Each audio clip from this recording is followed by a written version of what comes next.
Hey there, folks. Just before we start this week, I don't think we actually said that, despite what we said last week, we weren't able to do Grindhouse Retro review this week. Um, I'll be honest, I think my posties nicked the copy that Mark sent me. Um, I ordered a couple of 4Ks, and around the time that Mark sent it to me, and they haven't come either. So yeah, not entirely sure what that's about, but yeah, we will. We're not going to be able to do it next week either because it still hasn't turned up. So we'll get to that when we can. Also, actually, I just should say for patrons, the next intermediate guide to bondage will be out in December, but haven't recorded yet. I want to try and get. Mike's actually moving house, so it's quite a busy time for him. So trying to work out a time because I know he was keen to talk about On Her Majesty's Secret Service, but yeah, we'll see what happens there. But that is coming this month. Also, I had meant to get the first the next Fincher clubs done this week, and I'm editing the show kind of late this week as well. Um, it's it's been a pretty intense week, and while I've been I think I've been blessed to have a mild strain of COVID. I've basically felt like I've had a mild hangover all week, and it's been kind of difficult to do anything but work. Like energy levels haven't been 100% there, so apologies, but yeah, it's coming anyway. Yeah, on with the show. It's a long one. So it's a ranty one as well. I think from my end, I was just like maybe my mood wasn't the best when we recorded on Tuesday.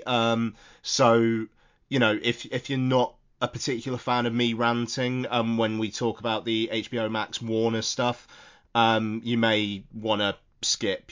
God knows I won't be offended. I'm not entirely sure I'd be able to listen to me, but hey, uh, what an advertisement for a podcast that is. But anyway, yeah, like I say, I think I'm coming through it, and I think I'll be more on it with next week's recording, especially considering I'll be able to go outside by then.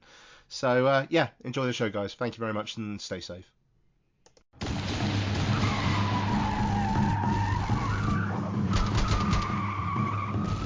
This podcast is part of the Pod Syndicate family. For more criminally compelling shows, articles, and conversations, head to wearepodsyndicate.com.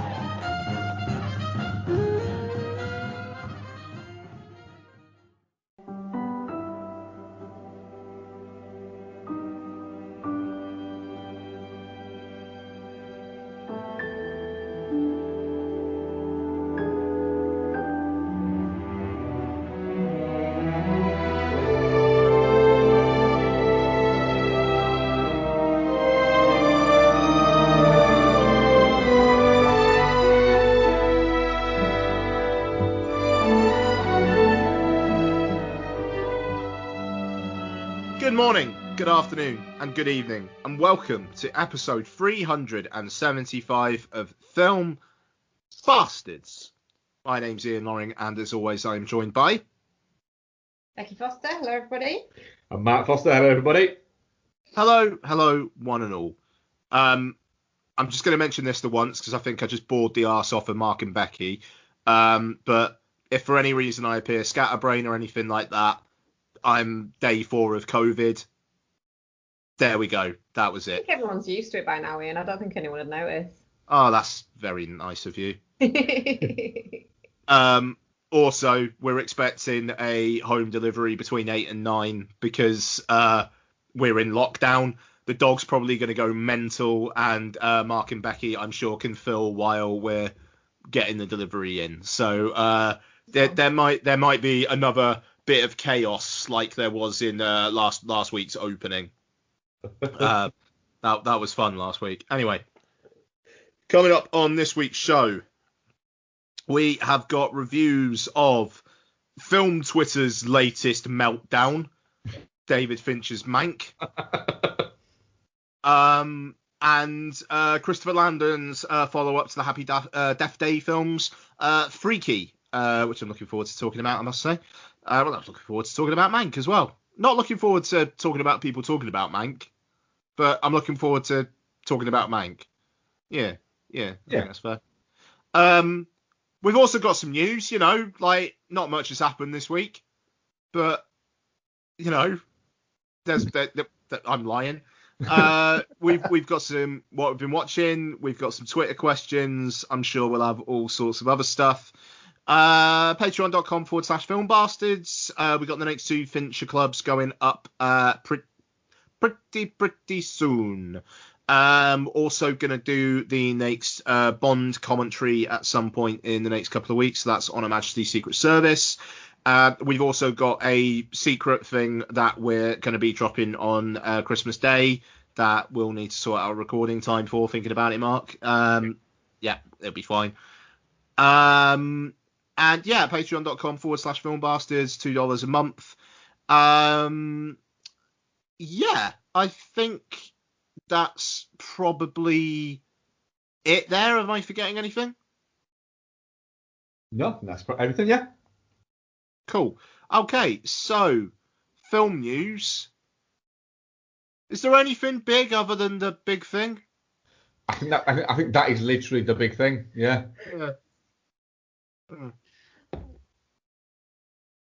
Sorry, I was expecting you to talk for a bit longer then, so I just drank some Pepsi. Sorry. Yeah, okay, so here we go then. Warner Brothers kind of stuck, I don't know, stuck a finger up at exhibitors and filmmakers, kind of, in a way. Yeah, I think it's a very odd one in the sense that Warner Brothers made. Well, now we'll get into it because I have feelings about the whole thing. Is what I will say. I think this is us getting into it, so you can probably say them. Well, basically, Warner Brothers have decided an entire 2021 slate will be going on to HBO Max in the US. It seems like the way that they've announced this and approached this wasn't exactly the most forthcoming with information. They didn't really groupthink it, did they? They didn't sort of bounce it off anybody. No. They announced it with very little preparation for companies. Or filmmakers. Or filmmakers. But here is where I have a difference of... The problem is that you've got is Warner Brothers are not a single entity. The films that they put out are not single entities. So Warner Brothers Pictures put out films often that are made in conjunction with smaller studios. So, for instance, Legendary. And a lot of the time, they don't front up all of the money. So if Kong versus Godzilla, for instance, costs $150 million to make, Warner Bros. Haven't stumped up that $150 million. Yeah. It's made up of different things. Now, Warner Bros. Also, it isn't like Warner Bros. Is the top of where this goes. Warner Bros. Are owned by AT&T. There is no way that Warner Bros. Has made this decision on their own. And AT&T's, the fact that AT&T's revenue is significantly down for the third year running, must play into this. And so what Warner have done is made a business decision, and I think I commented on our WhatsApp group and said that effectively what Warner have done is they've blinked first. Yeah. Out of all of the studios, they've gone, fuck it, and they no matter what, they've hit the panic button a little bit, whether or not it's for the right reasons or the wrong reasons. They have hit the panic button. The way that you, as a consumer, because that's what Warner's see us as, you're a consumer. The way that we ingest that as consumers is it's either great because we get to see fucking Wonder Woman, for instance, or what's the really big one next year that they've got? Suicide Squad? June. Right? You get to see that at home. I don't want to see Dune at home. Right. I don't want to see Dune at home. I want to see it in the cinema. Yeah. I want to see it at home, but I want to see it in the cinema 3 months beforehand. But they're giving people the option. But that's me. No, but herein lies the issue. HBO Max, as it stands, is only available in the US. Well, yeah. So therein lies it becoming another. Is it a savvy business decision? Because if HBO Max becomes available globally, it's different. Or if the deal HBO Max becomes available as part of a Sky subscription or an LTV subscription as an additional, it makes sense. If, let's say, next November, Dune is set to come out, and it is only available, you can only go and see it in the cinema, or it's on HBO Max at the same time in the US, torrents can go through the fucking roof. Well, yeah. There's no getting away from that, whether you agree with torrents or not. That's the issue. And even if you are somebody that agrees with them, you can't actually argue that a principle for why it's okay to do it, no matter what. It is a form of stealing. It's whether or not you're comfortable with that or not. We're not going to get into the moral ambiguities of torrenting. But there is that there. And people say, oh, well, you can VPN it. But again, grey areas. The issue, I think, that has caused all of the furore about it is that the person who has decided to come out and attack it from the artistic point of view is Christopher Nolan. Had it been maybe James Gunn or Matt Reeves for Batman or the Wachowski siblings or even Denis Villeneuve, I think there might have been a different viewpoint. If Villeneuve said what Nolan said, the whole the whole discourse would be at a completely different bent. Yeah, it would be. Sorry, not. Yeah. Yeah, that's exactly it. The problem is it literally is. It's art, the artists versus the corporation. And the problem is, again, I just said there, the artist that has decided to come out and put their head above the parapet is the guy who seemingly is like, right, well, fuck it, I feel comfortable enough to do this. The strange thing is Nolan is as a filmmaker is an unpragmatic pragmatist, which makes no sense whatsoever. But he's unpragmatic, but he's a pragmatist in the sense that when 3D was starting to come up, there was a lot of questioning about why wasn't he making the Batman movies in 3D. And at the time, his response was, I don't need to. But if that's the way cinema goes and it starts going 3D, then I will have to start exploring it. But for now, I don't have to. Now, Chris Nolan, every Chris Nolan movie since, Insomnia, would it be? Has been a 12A, I think, across the board. All of them. Okay. Yet, his first 3 films were 15s. Now, he knows he can't make a 15 that costs $200 million. No. And get the amount of artistic freedom he gets. So he pragmatically has to do that. Tenet, for instance, he has to pragmatically accept the fact that he has to make it so it can be released at a 12A. But then he unpragmatically insists on it all being practical effects, which shoots the budget off. Yeah. He is both a business end of it and an artist end of it. It's why he winds so many people up. Do you know what? I'd love to hear a 12-year-old hot take on fucking Tenet. Another thing, but that's it. It's the idea of it has to be available to 12-year-olds. It has to be available to 12-year-olds. It doesn't have to be accessible to 12-year-olds, but it has to have a great point to do that. And the reason being is because the business people, it's the money that it makes in a random doesn't make sense barely exists. The money that it makes isn't about the money that it makes. It isn't about a truckload of $600 million arrives somewhere. It's the fact is that $600 million that something makes that costs $200 million puts the share price up. If it doesn't make that, it puts the share price down. And that is the value of the company.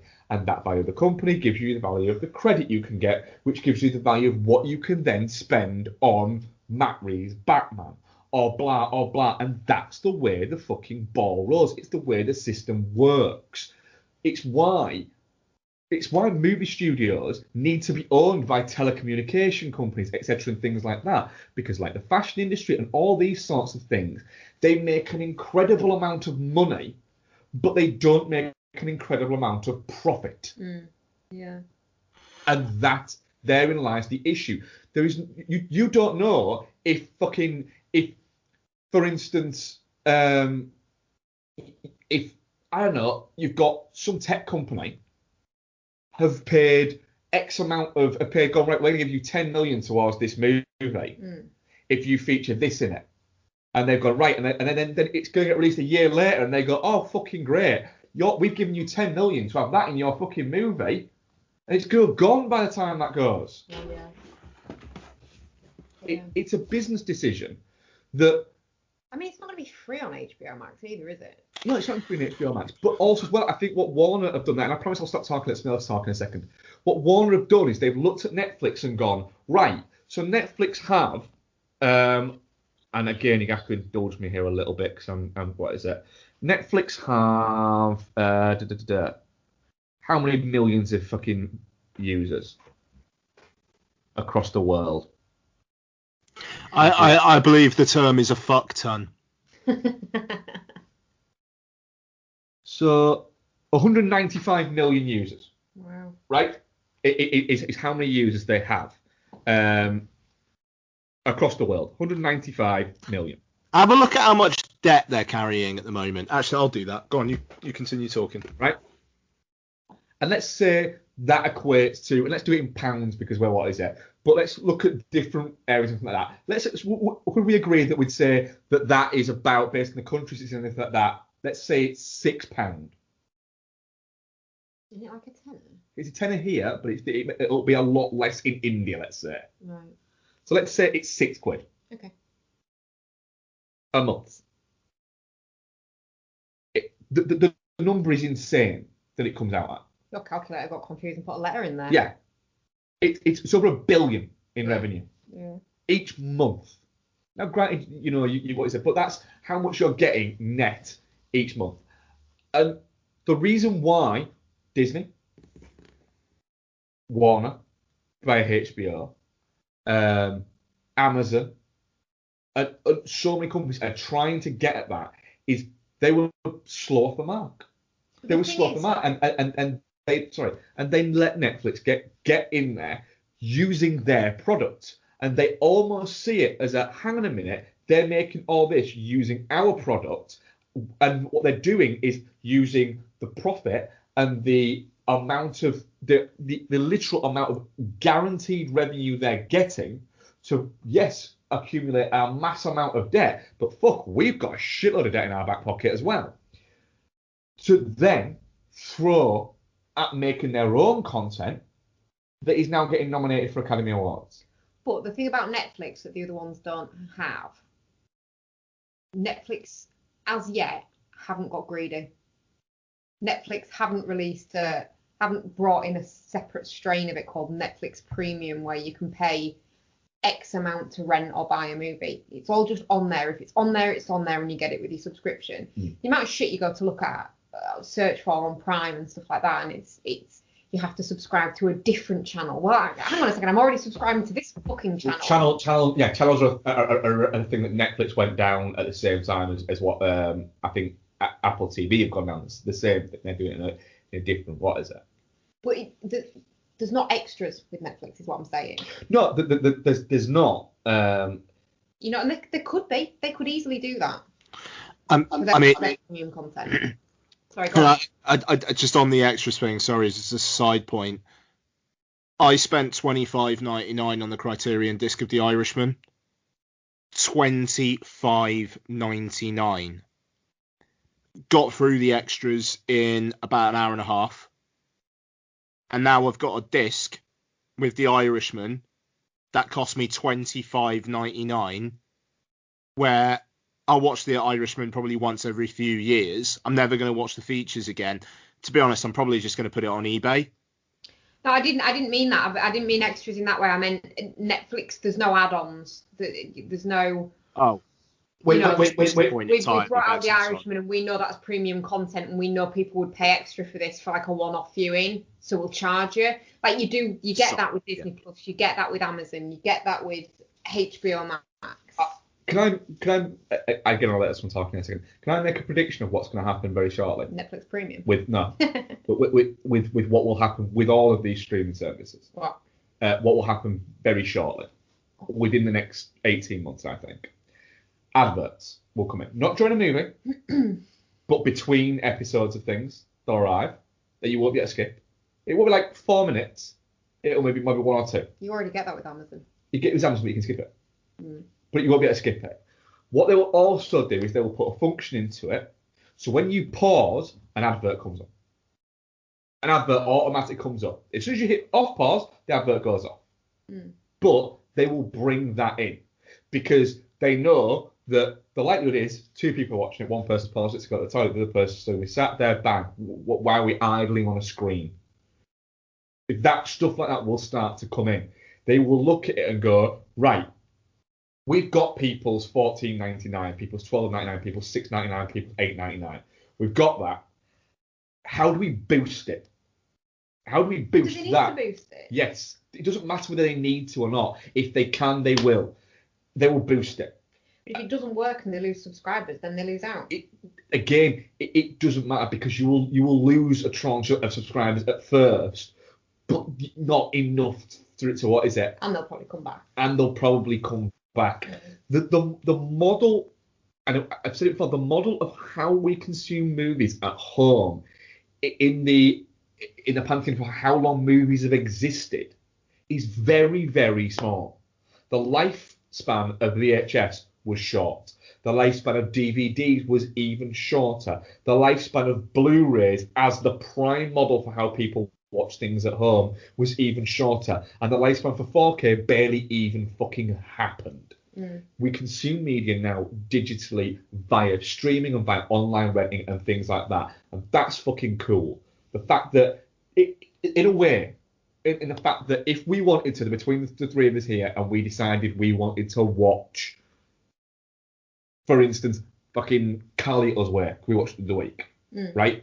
We might be able to watch for free, or the strong likelihood is we will be able to rent it. Or even buy it so we can watch it whenever the fuck we want, in theory. You don't physically own it. You don't physically own it, but we could do that. We could all watch it tonight if we wanted to. Yeah. Whereas previously, if you went, do you know what I really fancy watching? Carly Us Way. All right, cool. I'll either go and get it tomorrow or I'll order it tomorrow. Yeah. There's a convenience thing. The thing is, it's with the HBO Max thing, is let's say we all get HBO Max. It goes fucking global from February, right? They're saying it's only for the slate of stuff that's this year, right? If it doesn't work, they look like idiots, and what they'll start doing is June will hit problems, and they won't be able to get Rebecca Ferguson and Josh Brolin to do the press tour in January, in December, so it'll get pushed back to January, so it no longer is on 2001 slate. It's then on 2022 slate. Is June not due to come out till next December now? Next November. Fucking hell. Right? So that could happen. That could be their little fucking way around it. The other point is, if it's a moderate success or if it's a big success, you can't get the fucking genie back in the bottle. It doesn't work like that. The difficulty with all of this, and I'm probably gonna monologue a little bit. Bex, did you want to say anything to that before? No, that's fine. So, first off, I think this further accelerates the cultural irrelevance of film. I agree with you. But on that particular point you were just saying there, those people will do their publicity tours and whatnot as long as their contractual obligations are fulfilled. The reason why Gal Gadot and Patty Jenkins are being so are being so okay with all of this, I don't think it's a coincidence that apparently they've also had their back end deals paid out by Warner Brothers that they would have had if the film made $1 billion worldwide. Well, yeah, so I think also you've got to add it into that. Patty Jenkins, this is her third movie. Yes. In a 20-odd year career. Now, Patty Jenkins had a very successful career outside of movies, so I'm not in any way saying she should grasp onto this because it's the only success she's had. But as a filmmaker, she's no matter what you say, she's in her infancy in a filmmaker. Yeah, but she's the first woman to direct the $1 billion worldwide grossing film. That deserves to be celebrated. Absolutely, I absolutely agree with that. What I'm saying is, Patty Jenkins' name as a director does not sell a film. No. But she was probably pretty fucking lowballed on Wonder Woman. Absolutely, which is why she got the job. Yeah, and now she's getting paid. 100% respect that. Same with Gal Gadot, quite frankly. Same with the fucking Russo brothers when they did Marvel. Same with John Favreau when he did Marvel. It's a good system. Is get talented people who are underappreciated, and you can pay them less and then start paying them more as it goes, and it's a sliding scale of going up, and it's a good business model. Exactly. Now, the difficulty that we're gonna get in the future. I mean, first off, apparently, like Margot Robbie and Keanu Reeves, people are not happy with Warner because and James Gunn, apparently, it looks like the deals that they're getting in terms of the back end stuff not nearly as attractive as Wonder Woman, which in a way kind of makes sense because Wonder Woman was a guaranteed $1 billion grosser worldwide. I think the Suicide Squad, to an extent, there's that possibility there. Matrix 4, I think Matrix 4 is a bit of a who the fuck knows. But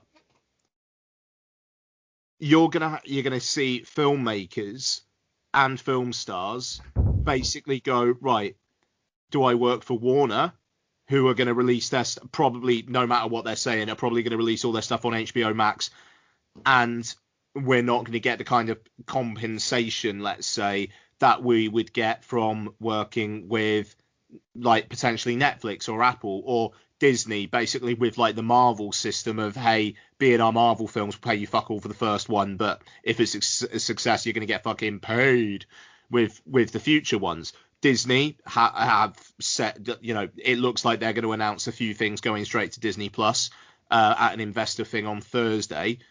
Most notably, the Marvel films are not being discussed in those terms. They will be theatrical releases.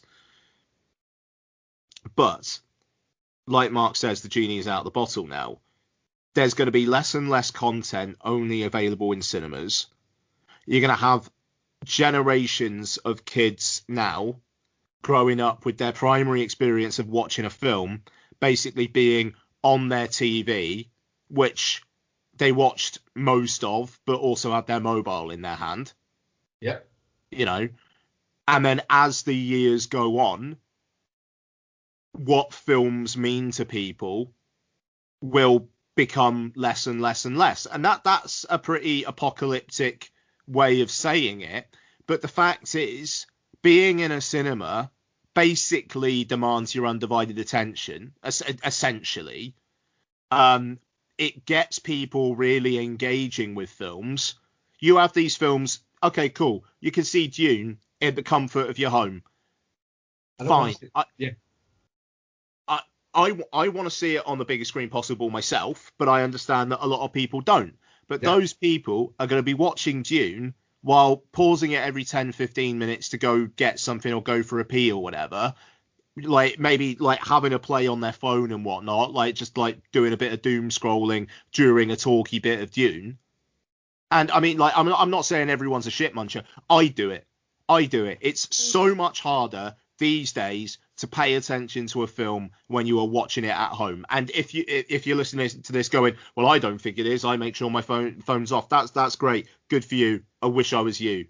To be fair, on the June thing as well, if it's not due out till November, vaccines are going to get rolled out. This thing will hopefully go away. People that don't want to see it in the cinema, fucking wait like you always have had to.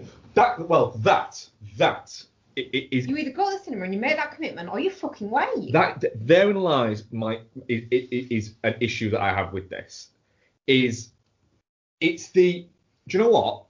Like you sort of perfectly there. I want to go and see Dune in the cinema. I want that experience. Do I think that a movie is better having seen it in the cinema?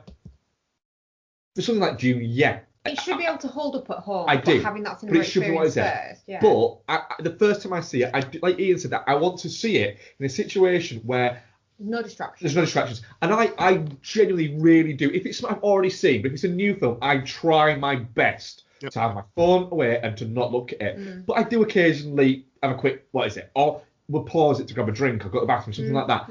I try not to, but let's face it. When I go to the cinema, you don't drink for the entire I don't drink for 5 hours before I go to it. My watch gets put on cinema mode, and I am there absolutely prepared for that. If I was going to see a 2.5 hour movie, at 8 o'clock at night, I probably wouldn't drink after 8 in the morning, just in fucking case. I'm not going to do that at home because I can pause it and go for a pee quickly. But that is the comfort. Every time you do that, it takes it out of it. But that is the comfort of watching it at home. The thing is, if you don't want to go and see it at the cinema because you don't enjoy the cinema experience, and there are a lot of reasons to not enjoy the cinema experience as well. If you don't do that, then fine. I am all for that. If you want it at the comfort of your own home, and that is fucking cool. And that is absolutely what is it. But do you know what? You can wait 3 fucking months. Yeah. It's the first over the line thing that needs to fucking end. The first over the line thing is what has fucking tricked people. It's tricked people into thinking that they have to go and fucking see it first, so that films get a box office and so that Netflix can go, oh, do you know how many people watched fucking Stranger Things and just binged it all in one fucking go? It was 12 million households and all this shit, so that you can create a culture of you have to have done this first. Yeah, but that's what gets people in cinemas. They want to see it and they want to see it now. If they don't want to see it now, they wait. That's what I'm saying. That's the thing. Is wait. Just wait. If you don't using this pandemic as an excuse for a film that's coming out next November is bullshit. Sorry, go on.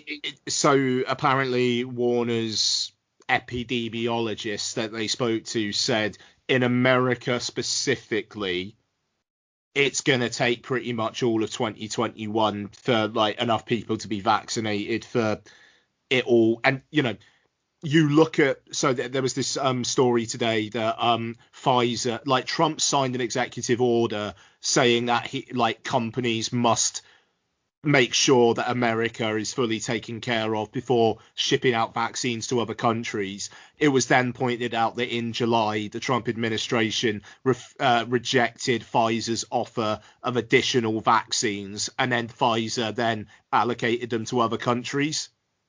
So it looks like, and it's essentially, there's not going to be enough vaccine in the US because the Trump administration dropped a bollock. And that's essentially putting back. So when our government is saying, around Easter, everything should be looking all right, it probably is the second half of 2021 into 22 that the same is with the US. And you have to bear in mind, there's a lot larger percentage of people in the US who straight up seem to be refusing to countenance taking a vaccine. They shouldn't be allowed out then. No, I mean, I'm all for civil rights, but I think if you're not prepared to have a vaccine for no good, if it's medical reasons, fair enough. If it's because you're an anti-vaxxer, fuck you, don't go out then. I'm that hard on it, and I've got some fucking experience of the old COVID now. Thankfully, I'm not that bad, but still, touch wood now. but still, fuck you if you think that way. Can I just raise one thing? Like a similar but different product that is further along in this model of everything being digital than film is music. Yeah, music's been devalued. We will still go to gigs. Yeah. We will still buy vinyl. God, I won't buy a fucking CD. God, no.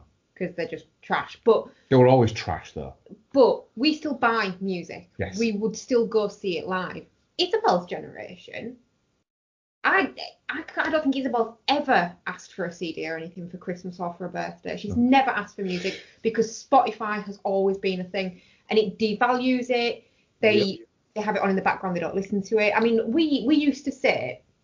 I mean, Mark and I have been together since we were 16 years old. We used to like lay in the dark and listen to fucking Suede CDs, and just it was like a whole thing. And you pay attention to it and you absorb it, and you used to read the lyrics and you go to the gigs and you could kind of sing along, and it was like a whole fucking thing. And now it's just it's all elevator music to kids nowadays. It's all the same. And I'm not saying that as old man saying that literally it's become just so formulaic because it's not based on new bands don't care about albums. What I'm trying to say is, like, Isabel, for example, she's been to Leeds Festival a few times. She's never expressed an interest in going to like a gig. No, a concert. They don't go to the gigs. Aren't a thing for the musical artists. They listen to the stage shows that cost like £100 for a fucking ticket. Or there's events which are DJs. But they don't go to like plugging a USB into a board. I don't know whether it's the music that's fashionable has changed or whatever, but just the way that generations that are younger than us consume music just seems so bizarre to me as an old person. Pulling it back to and I don't want film to go the same way. I'm done. Yeah, pulling it back to film. 2 seconds. But yeah, you're absolutely completely right with the music versus film. That is exactly the point of that's where it's going. Is literally it's to the point of where and I'm not picking on young people, but young people are shit. I don't think that's the case. I think the way that this is provided to them makes them shit with it. But what I'm saying is, if you say to somebody under the age of, I would say 21, 22, right? Oh, I watched this really good film the other night, right? Let's say fucking Breakfast Club.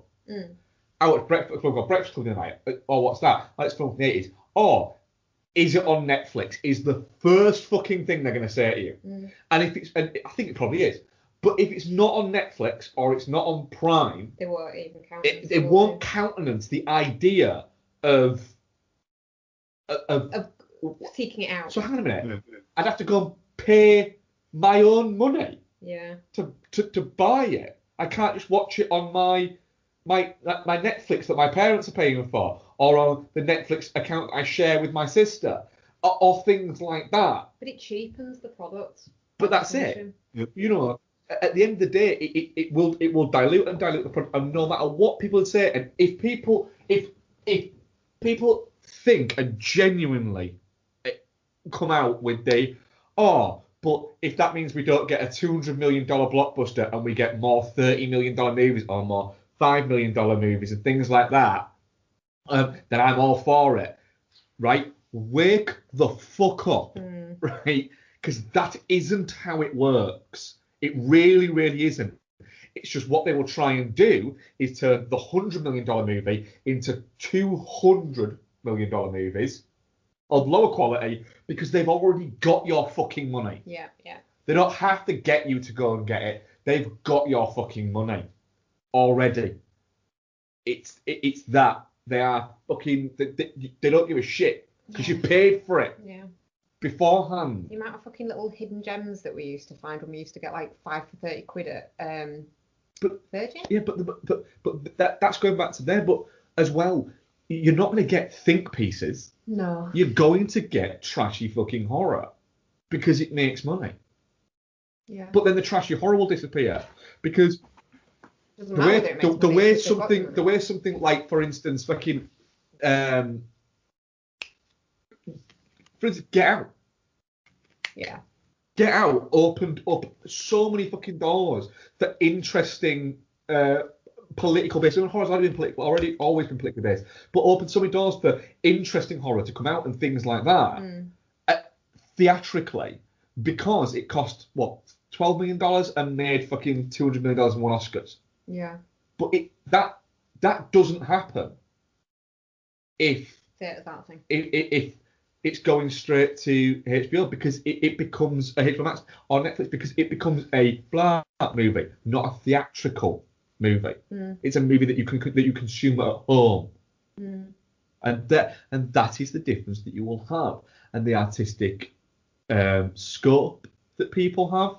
But do you reckon fucking, let's say Chris Nolan fucking has still got, he does, let's say he still had a contract with Warner, and they went, right, Chris, you've got to make one more fucking picture with us.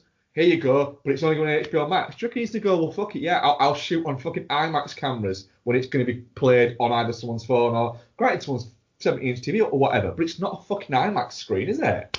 So he's not going to bother. It's going to be a, oh, fuck it, this'll do. You'll get this'll do. And that is the problem, is you will get too much this'll do. And the issue that you've got is too many people will cry that it's a fucking great thing because they get to see it a little bit fucking quicker and at home, or they can torrent it and pretend they've got a VPN.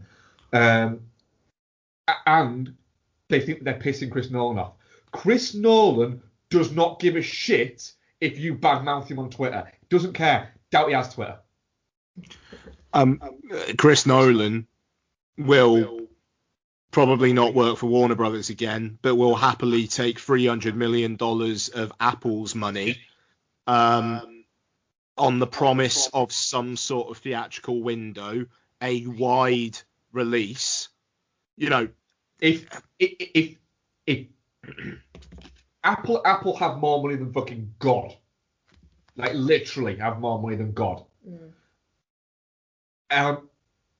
If Apple wanted to play this really fucking clever, right, they could go, tell you what, Chris, you come here, and what we'll do is we'll fund you 3 movies to the tune of 800 million for your next 3 fucking movies that will give you your theatrical window, and they can come on here 3 months fucking later. And do you know what? We're going to give you a lot of shitload of money to mess about with as a producer. So if you want fucking X person to make a 150 million movie, fuck it, give them it. And you're the fucking producer. And we will essentially fucking give you the keys to the fucking city of Apple Studios. We will make you what fucking Favreau is becoming to Disney. You know, and that's not a criticism of Favreau, by the way, because I think it's a fucking... I don't watch Mandalorian, but if it's making that many fucking Star Wars fans fucking happy, right, then he must be doing a fucking great job, and all pout him because he seems like a genuinely fucking good dude who has worked his ass off, and I God fucking hope that literally in 5 years' time he's fucking running Disney and just doing it not to make money, just to fucking go, right, I've got all these toys, let's spread some fucking joy.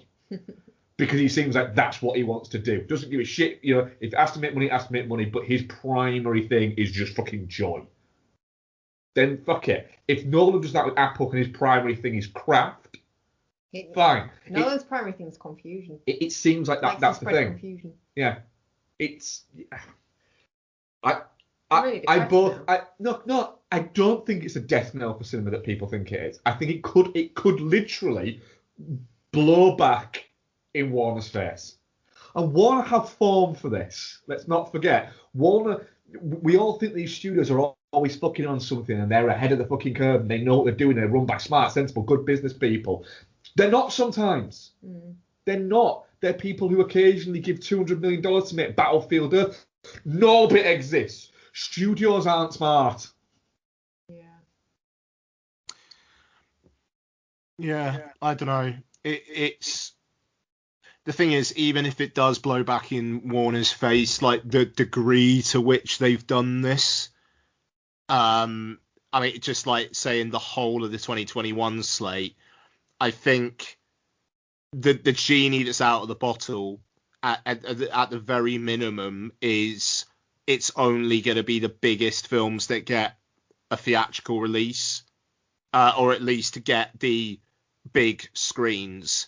And my worry is all that's going to be left is big screens. Yeah. So the Conjuring 3 probably won't get that. It'll just get available from blah. And I mean, also, I don't know. There's just, it's all content, and there's so much stuff out there trying to get people's time. You know, it's you know, we're 2 days away from Cyberpunk 2077 coming out, which is the new game from the people who did The Witcher 3, stars Keanu Reeves, and basically kind of lets people live in a Keanu Reeves co-starring fucking futuristic tech thriller. You know, if you, and I mean, that's what, like 40, 50 quid. If you're so inclined, you could spend literally hundreds of hours of time in that game, apparently. If you just want to mainline it, apparently it's only about 20, 25 hours long. If you wanted to really do all the side stuff and fully immerse yourself, it's hundreds of hours. You know, you've got that kind of entertainment which demands your attention. You know, in the end of the day, if you put your controller down, it stops. Yeah.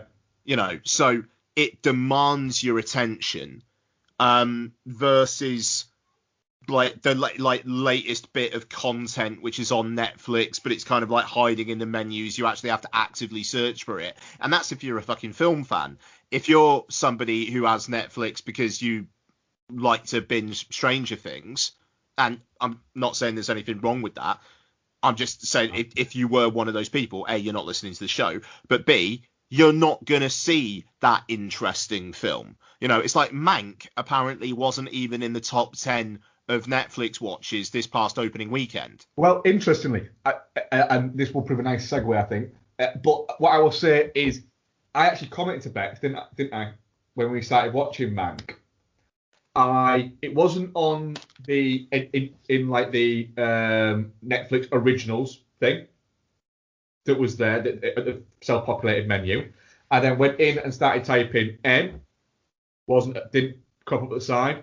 Got to A, didn't crop up the side. Got to N, still wasn't there. I had to type in the full title before it eventually fucking found it. And I thought, hang on a minute, this is a film that has been spoken about as possibly an Oscar contender, directed by David Fincher, and I've had to actually find it on Netflix. Yeah. And how many people are doing that?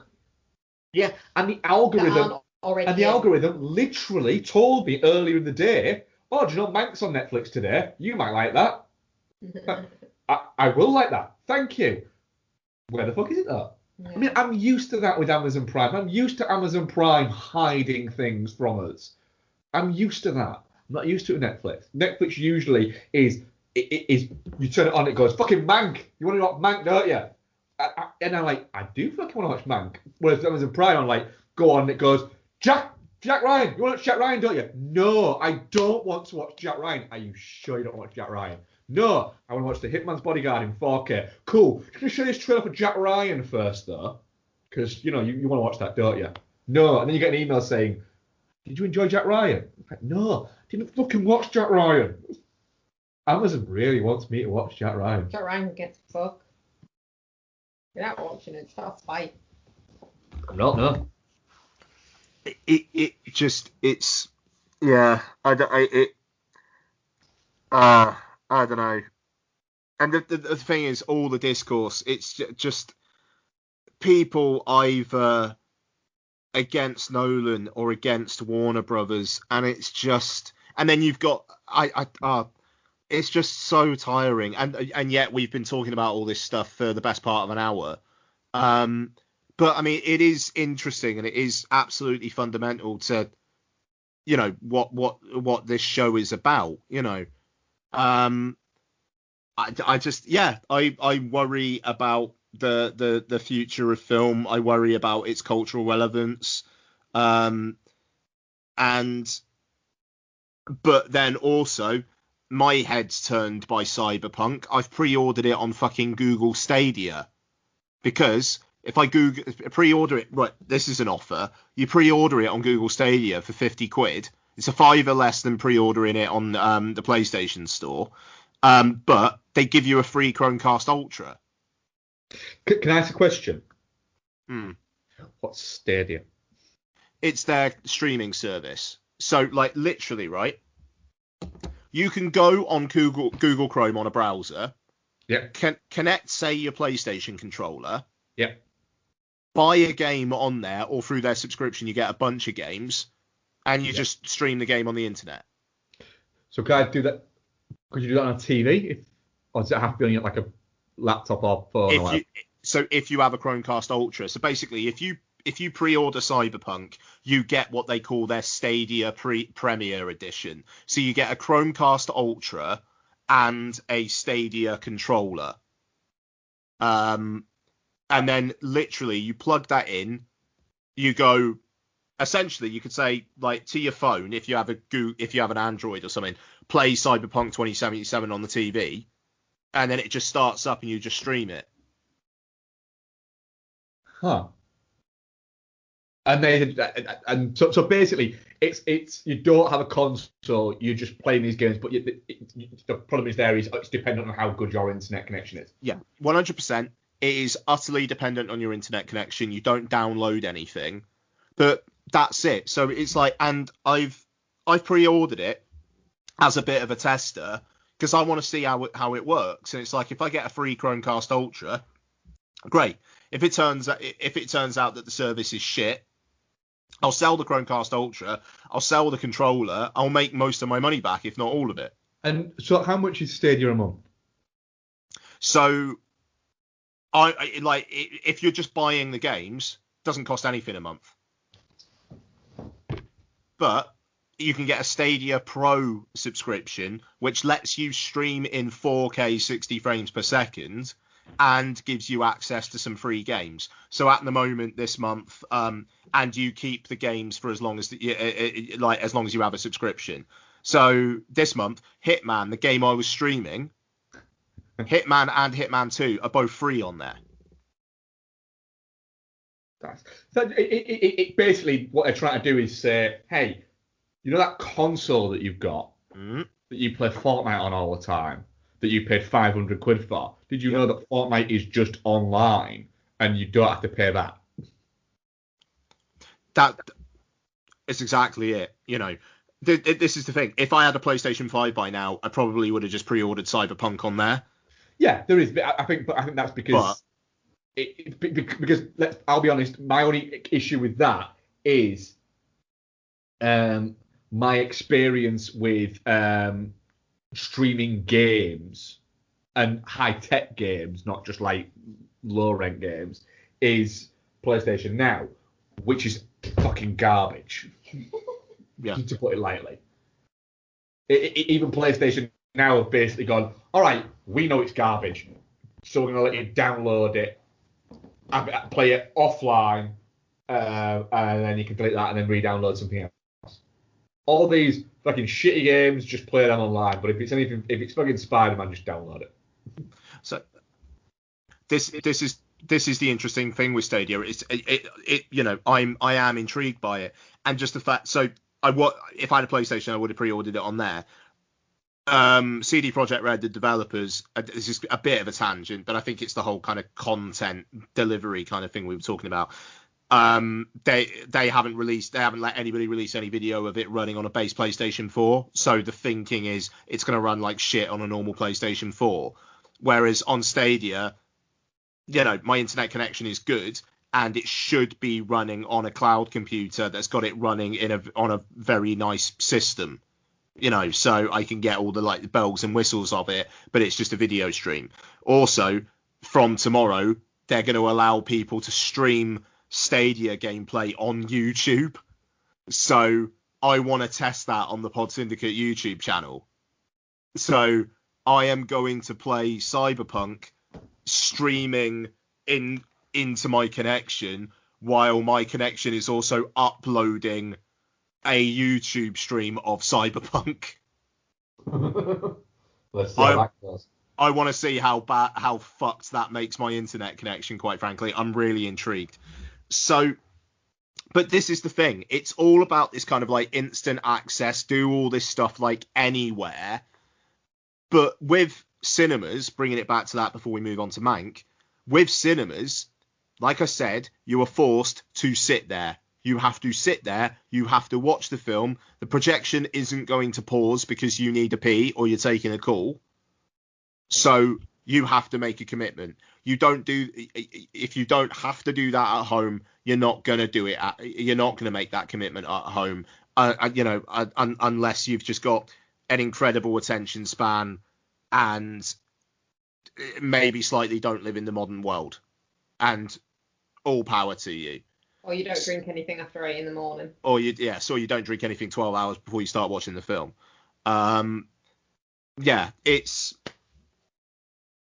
It feels it's the first time ever where I've honestly felt that by the time that Lottie has kids, films will just be content.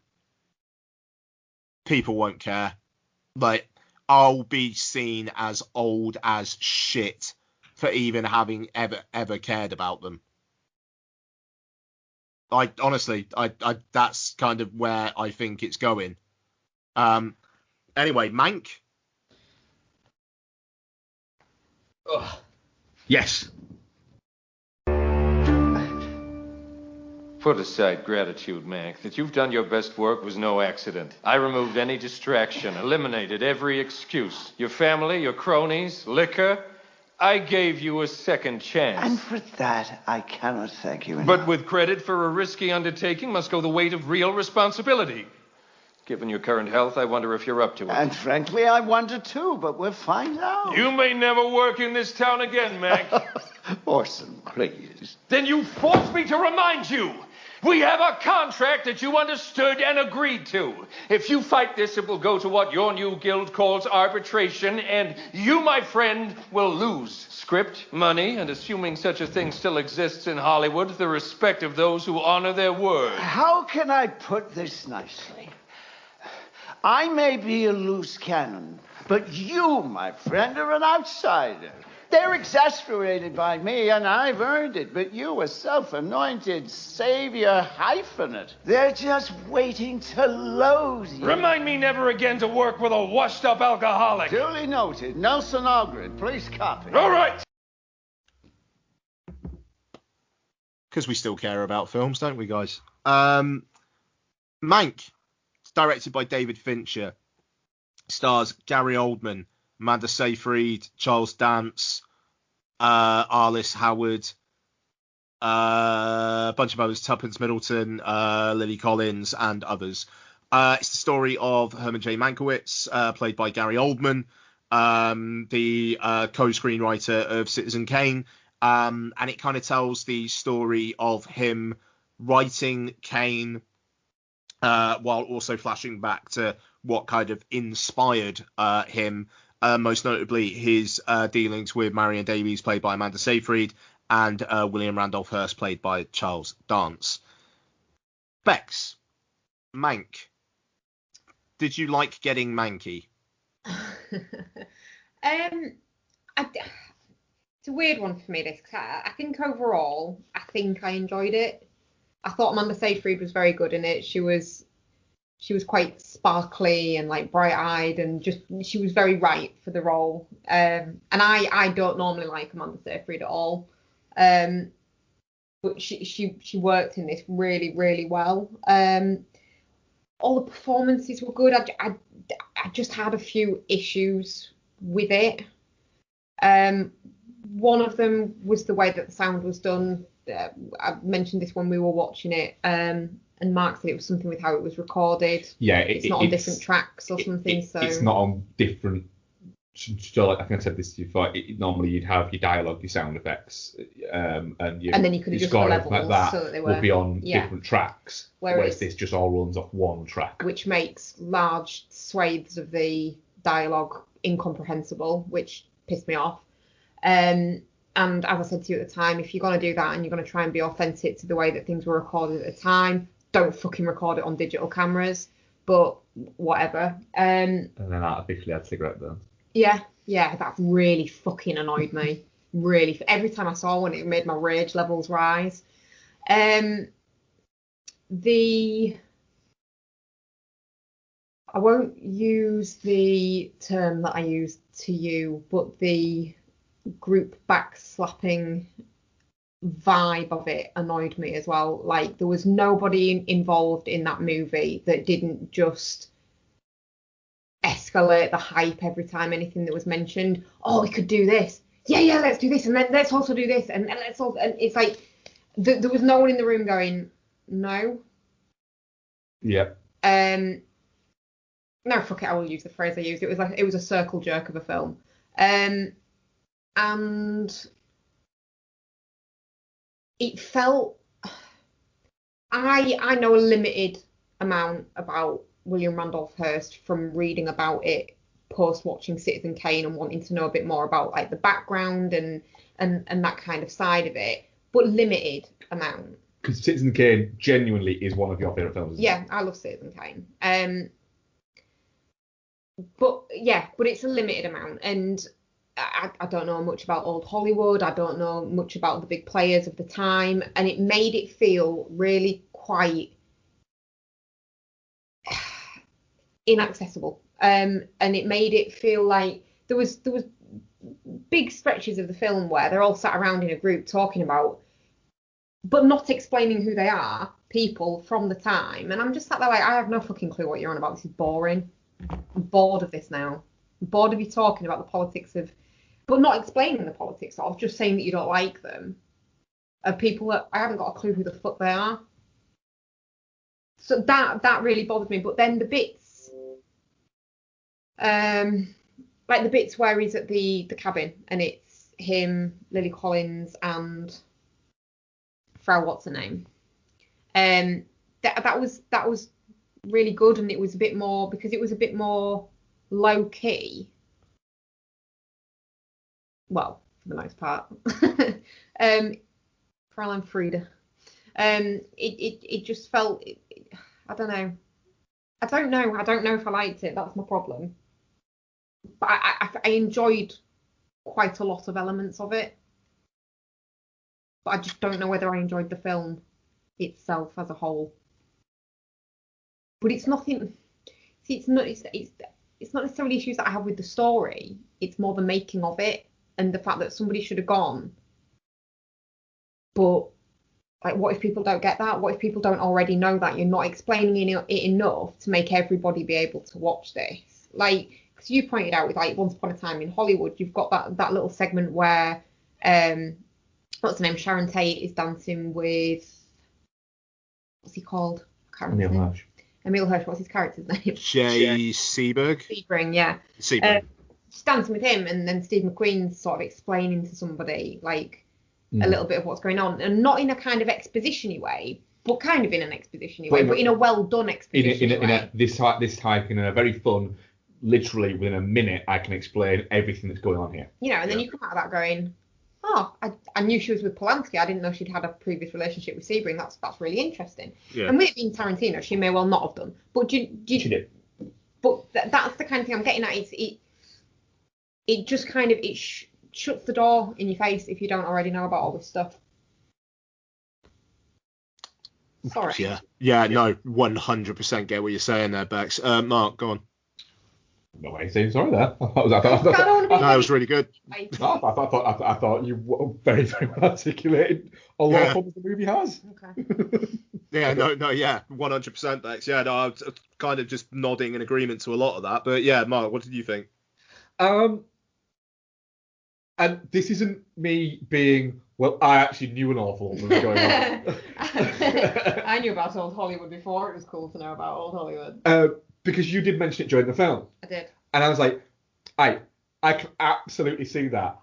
And I don't profess in any way to be an expert on these things, but I do know a little bit about it because I've read a couple of books about it. Fucking nerd. From years ago. Yeah, That when people used to fucking read. I mean, a lot of people still do read, Matt. That's just you. Apparently, yeah. A lot of people read Wikipedia synopses of books and then pretend they've read them. So yeah, but yeah, Fucking spicy tonight, Mark. Fair play. Sorry. I read a few books by it, so I knew little bits about it. And so, but absolutely, I do. And I remember you, Ian, saying that you wish you'd known a little bit more about it going into it because you could have got more out of it. The problem is with the movie is that I don't even think it assumes you know these things. You don't give a shit. I don't think it gives a shit. I think it's happy that it knows it. Yeah. And if you don't, and if you don't know it, well, why don't you know it? It feels a little bit like that. It's quite an obnoxious film. It feels a little bit like it's talking down to you. Yeah. At points, and that irked me a little bit. But then you have some very, very good lines within the movie, and when you can hear them. But that again didn't bother me too much either. Yeah, because you're used to not being able to and used to not being able to hear anything. Everything feels like my head's in a fishbowl. So that I'll go over the bits that I didn't like, and then I'll get to the bits that I did like because I overall really fucking really liked this movie. I'm not sure about Gary Oldman anymore. No. I'm just not sure he's got it fully in him. At points, he's very, very good in this.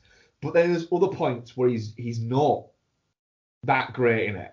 And that can even be during scenes. Yeah. But maybe he was going method. Maybe he was just really pissed all the way through it. But then I think Amanda Seyfried's fantastic in it. I think Lily Collins is brilliant in it. And if you look at him, and Amanda Seyfried will probably get the Oscar nomination for Best Supporting Actress, and we'll get all the what is it. I think Lily Collins is the better performance. She's unbelievably charming, but without having to be over the top. She's just generally charming. She also gets some of the wit, which she's the one who actually fucking gets to tell Mank off. He's not awake, but she gets that moment. She gets she's the first one who goes, "Stop being a prick," when he knows he's been a prick. And the key bit here is Oldman is better bouncing off her than anybody else in the movie. He's very good. Mank and Marion He's very good with her as well. The scene where they're walking around Xanadu essentially. That's very good. But I just don't think it's as strong or as charming or as engaging or as watchable as it thinks it is. Every single scene that they have together. Is there. I even enjoyed poor Sarah, but she didn't get much to do. But her little bit where she finally got to tell him off a little bit was quite good. But in those moments, Oldman's very good, and I think he's very good, but I think he's decided that he needs to do a lot more acting with his face. So he tries to do a lot of facial acting, and it's like maybe it worked for Oldman 30 years ago, all the facial acting. But now it's like, you do realise you're quite jowly now. So the bit you're doing with your jaw, we can't see. We could see it in Leon, and in Romeo is Bleeding, and in True Romance. Even in Batman. But we can't see it now. He's only got fat in recent years. Like, really fat. And again, and then last bit that I didn't like, right? If you're going to shoot it digitally, and you're going to insist on shooting it digitally, own that. Yeah. He was insistent on shooting it digitally. He was insistent on shooting it on a monochrome. There is no colour copy of this movie out there. They didn't shoot it in colour and then digitally grade it to what is it? It's shot on monochrome, black and white. Right? Digitally. Right? If you're going to go that far, don't fucking insert fake fucking cigarette burns into it. It's patronising, and it's having your cake and eat it. And it feels a little bit like I'm doing it to add this authenticity. Then shoot on film, you prick. Yeah, it would have looked better. It looked really all quite films flat. look better on film. But it looked quite flat. Don't you think it looked quite flat? Would not.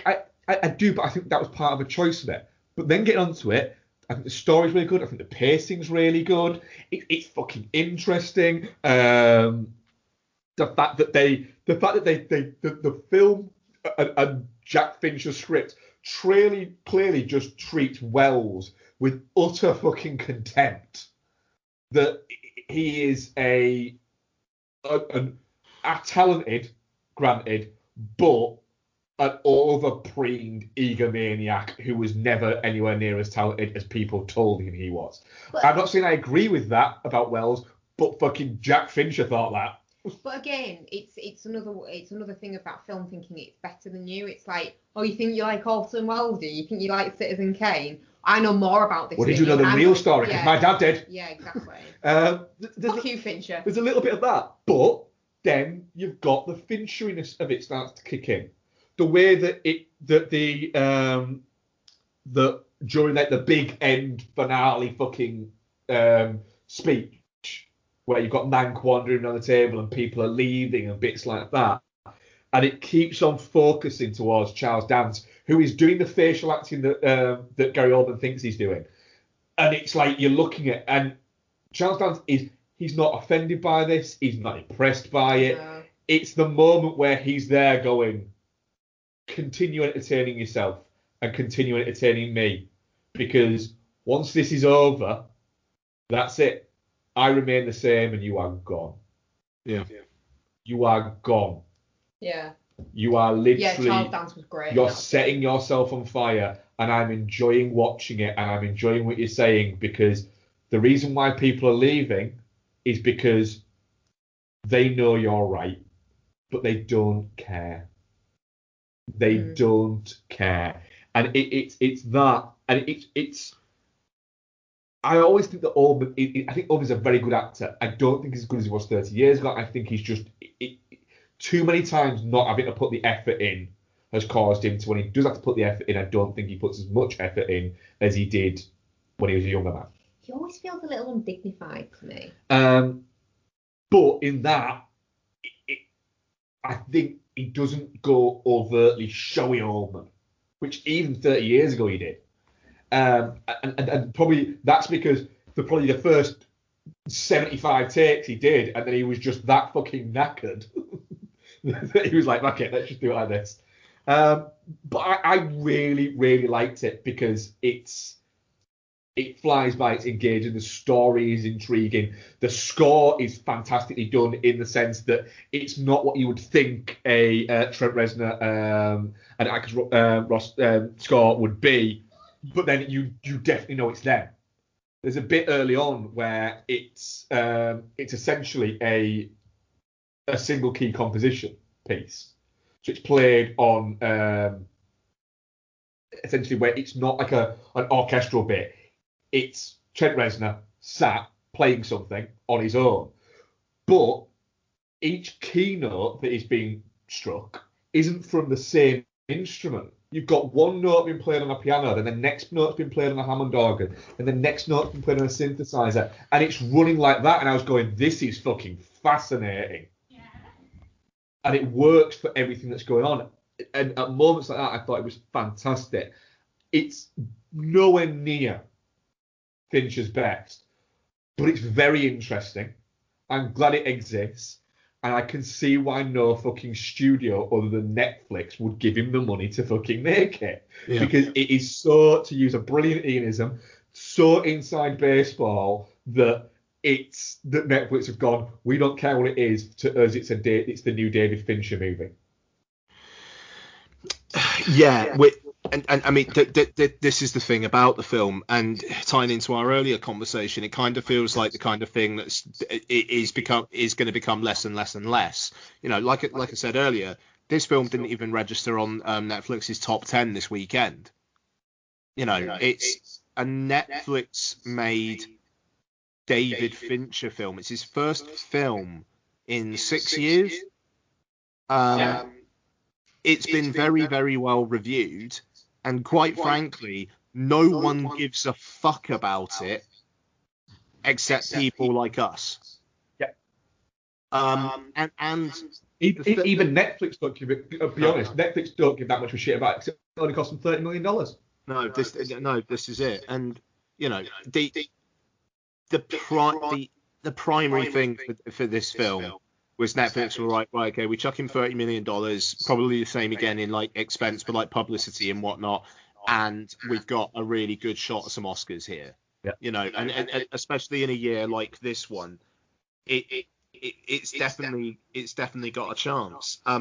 But it is incredibly inside baseball. It's incredibly indulgent. It's Fincher, fair play. He's been shopping it around for years. No one would buy it, but Netflix did, and that's essentially why. I mean, literally, he wanted to make this after the game, I believe. Yeah, no, it been knocking around for years and years and years. I mean, his dad's been passed for like a decade or so. 17 years.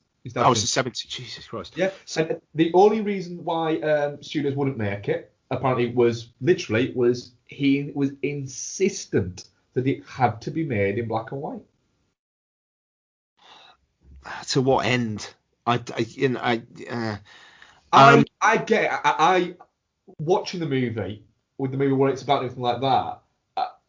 It doesn't feel. It doesn't. It feels like it should be a black and white movie. Yeah, I mean, I get that. If that's the hill his dad literally died on, I don't know how I feel about that. To give an example, it is. We've watched Parasite both ways. And I probably won't watch the colorized version of Parasite again. No. I'll watch the black and white version from now on. They both have their pros and cons. We've also watched Logan in both, and I didn't like it in black and white. No. I thought it was better in colour. And I will never, ever, ever, ever fucking watch the colorized version of It's a Wonderful Life. Sacrilege. It's a piece of shit. But this, I'm glad we'll never get a colorized version of it. You'd have to watch it again. No, I will watch this movie again anyway. Yeah, I mean, I get the artistic intent. I just, yeah.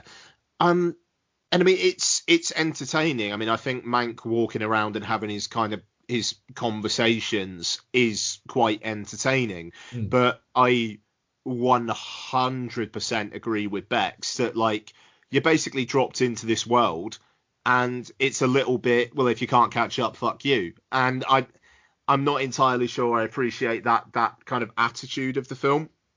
But also, it seems a little bit too sprawling in what it's trying to say.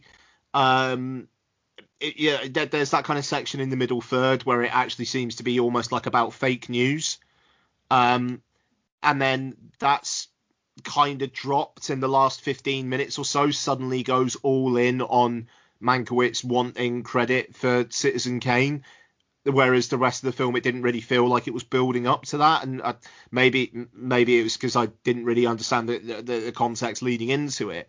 But I don't know how much I can recommend a film where it feels like you need to do homework beforehand. Yeah. To really get the most out of it. So I think Circle Jerk that Beck said, I think I look on the film as a whole more fondly than to call it a circle jerk, but I 100% see why Becky would say it's a circle jerk. I could see why somebody would have that opinion. I think it's his least film in a good long while, which sucks because it's obviously his most personal in a good long while. But is he crap at making personal films? Yeah, maybe that's the thing. Is it just that he can't? Can't pull away far enough. He's artistic. What is it? Is he that filmmaker? So, for instance, putting up against something like Quentin Tarantino, we've talked a lot about Quentin Tarantino films recently. Quentin Tarantino could only make personal films. That's all he can do. He couldn't do a Social Network. He just couldn't do it. It's not within his realms of creativity. Yeah. And then you've got something like, for instance, Scorsese. Scorsese is probably a better example, actually. Scorsese is a filmmaker who doesn't write his own films, but then he has his passion projects. Mm. And the big Scorsese passion projects of his career have been Silence, Last Temptation of Christ, and Gangs of New York. They've been the three massive Scorsese passion projects that he made when he just got the fucking chance. Mm. And Silence, I think, is a fucking masterpiece and needs to get reevaluated. Last Temptation of Christ is very good, but also quite flawed. It's a very angry man of a movie. Mm. And Gangs of New York is a movie that if he made it 10 years later, even with the same cast, would have been a much better movie. But it got away from him.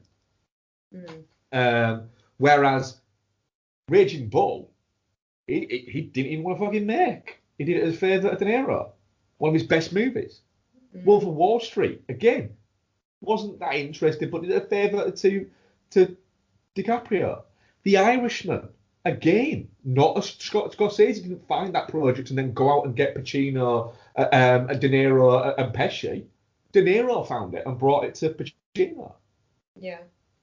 So I think that maybe with that, it was just, this is mine. I need it to be everything that I've been thinking about it for 20 odd years. I need this to be like this and this to be like this. I need this and I need this and this needs to look like this and this needs to go here. You need to do this again and again and again and again and again and again and again and again and again until it's right for me. And maybe it's just there, the concessions that somebody where usually during like another movie would go, well, no, this is because of this. And part of it might be just because it's his dad's script. It might be a little bit of that it doesn't quite always land in the way that the other stuff does. But then again, I think to some people, I think it'll land better than Gone Girl does, than The Social Network does, and things like that. I can't see that. I can't imagine like that. There'll be a lot of people, I think, if for instance, I'll be fascinating to see what George thinks of it. Because I think I'd be fair to say, out of, if we counted us in the room now, including Cooper the cat, and then we put George in the room, I would say George has a stronger affinity for movies made before 1950. It is what I would say there. Would you agree on that, Ian, or am I being a little bit unfair? No, I think that's probably fair. Yeah. So I'd be fascinated to see what he thinks of that, because he's more invested in that era of filmmaking. Yeah. So I'm very fascinated to see what he thinks of that. And in the same way as I was very fascinated to see what you thought of it and what Ian thought of it, but all for different reasons. And I think that's why it's a fascinating movie. In the sense of, I think that it all depends on which angle you're coming at it. Will depend on, I think, the reaction you get out of it. And I also think it's a movie that has, for the first time in Fincher, it doesn't have that much to say. Yeah. It all feels a bit like. It's stuff that's been said that it's again focusing back into something that we mentioned, Ian, during Fincher Club, the last two episodes. It's the continuing fucking nihilism of Fincher. There's a nihilistic fucking element to this movie. Yeah, sure. You know, you've got a fucking truly fantastic line is socialism is spreading the wealth and then communism is spreading the poverty. Yeah. Is a fucking incredible line. Yeah, that was what I did enjoy. You know, for me, that's a fucking all-timer line. And fucking Fincher knows it, and Oldman knew it, and Jack Fincher, when he fucking wrote it, he fucking knew it. Another one that I really liked was the we're selling something to people where they don't get anything but a memory. Yeah, you fucking loved that line, didn't you? Yeah, I thought, yeah, that's it. That whole fucking scene of him walking was magnificent. Him walking, talking about all the stars they've got on contracts and all of this, and all the fucking busto and bravado of where he's walking to. And he goes, now take a fucking pay cut. Yeah. It was glorious. It was fucking Fincher going, look at this prick. Look at him. I'm going to shoot him from here to show how small he is. Yeah. To show up how big he fucking thinks he is. And then I'm going to show him essentially just being a slimy little prick. And it's both got the reverence of look at the opulence and the wonder of this era of filmmaking that was made with literally just by arseholes. Yeah. Just by a collection of just fucking champagne socialist dickheads. You're right. Capitalist, really. No, but in a way that they almost they think they're socialists almost. They have socialist ideas because of that. It's they don't like anybody. No. In that movie, the only one they vaguely like is Mank because he keeps telling them off, but he's part of the fucking problem. Again, it's Fincher's nihilistic fucking leanings are just outright there on show, and the more I'm talking about it, the more I'm liking it for that reason.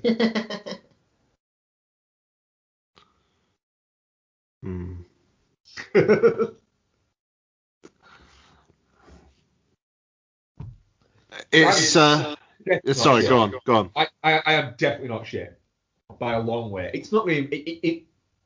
It's not in my number one of the year, but it might touch my top 10. Yeah, it's not going to be that. It's not going to be that for me, which is a real shame because it should have been Ian Nip, in all honesty, and I'm it's for me definitely not shit, but it won't be touching my top 10 of the year. Bex, what are you at? Kind of intrigued to see what Bex says now. Yeah. I think, do you know what? I think I'm going to have to go with Touching Cloth because I can't decide. I mean, from your description, Becky, I think you're very much touching cloth with it. Yeah. But I think it's fine. I can acknowledge that there's bits of it that are good, but also there's bits of it that are shit and really badly done. And just purely from a filmmaking point of view, you can't assume that if you're playing to a wide audience, you can't assume that they all know about this obscure shit that you're referencing. It's just especially when one of film watchers' chief criticisms of Netflix is that there are no classic movies on it. Oh yeah. But yeah, Touching Cloth, I think for me, and it will not be anywhere near my top 10. It will be closer to the other end. Fair enough. Our audience poll definitely There not. aren't that many films, does there? I think it's been more than you think. Is 83% touching cloth, 0%, and shit. The other amount that I've just got off, 17%. Wow, I can add. Dumbass. Oh dear. Hey guys, Noel here. I just wanted to interrupt this movie podcast to tell you about another movie podcast you might want to add to your list. Every week, the newly rebooted Film Ramp podcast brings you a couple of casual reviews of whatever I've been watching and a little bit of chat about our beloved world of cinema. Sometimes new films, sometimes old films, very often both, but always just a little outside of the bigger mainstream release schedule. And in each episode, I also break down one item from the film news pages to offer my own thoughts and opinions in a section called Listen Up Hollywood. So, if you fancy a new, light and breezy film podcast on your listening schedule, why not give the all-new Film Ramp podcast a go? Just visit wearepodsyndicate.com or search the Film Ramp podcast on your favourite podcast app or provider. Come on, everybody sing it.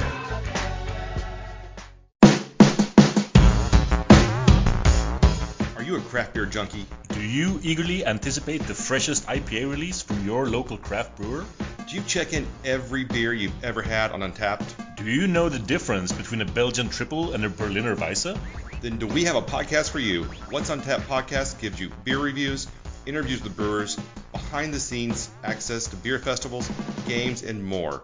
Whether you're a craft beer junkie or new to the world of craft brewing, What's Untappd podcast is something for you.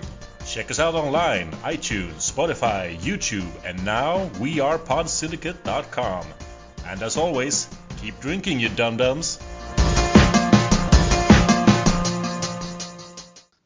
Okay, so let's move on. I am awaiting our Tesco delivery, so if I shoot off, that will be why. So warning.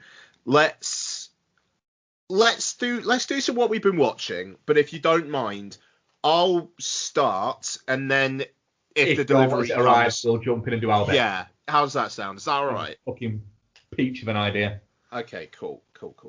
So, I went to the cinema last week, which if I knew then what I knew now, I would not have. Both for the fact that I was apparently infectious but completely asymptomatic at the time, but also because of the film, unfortunately. This is was that doorbell? No.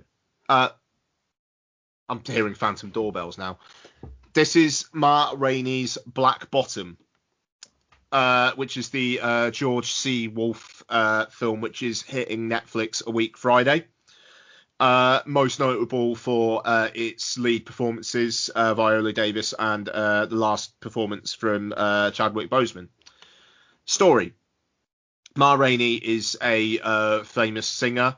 The film is basically set on the day of her recording a new album, and it kind of alternates between her being a bit of a diva and Chadwick Boseman, who plays a trumpeter who's maybe got ideas above his station. It feels like Chadwick Boseman is being very much tipped for an Oscar for this, and I can 100% see why. There are some really big, powerful theatrical moments from him. Like, there are Oscar clips all over the place for Chadwick Boseman here, and he is very, very, very good. If it were me, I'd probably be saying give him the Best Supporting Actor Oscar for Da 5 Bloods over this. But I don't think anyone could watch this film and begrudge him getting an Oscar, considering he's passed away. It's not like an embarrassing performance that people are gonna they gave him an Oscar for that. It's not that at all.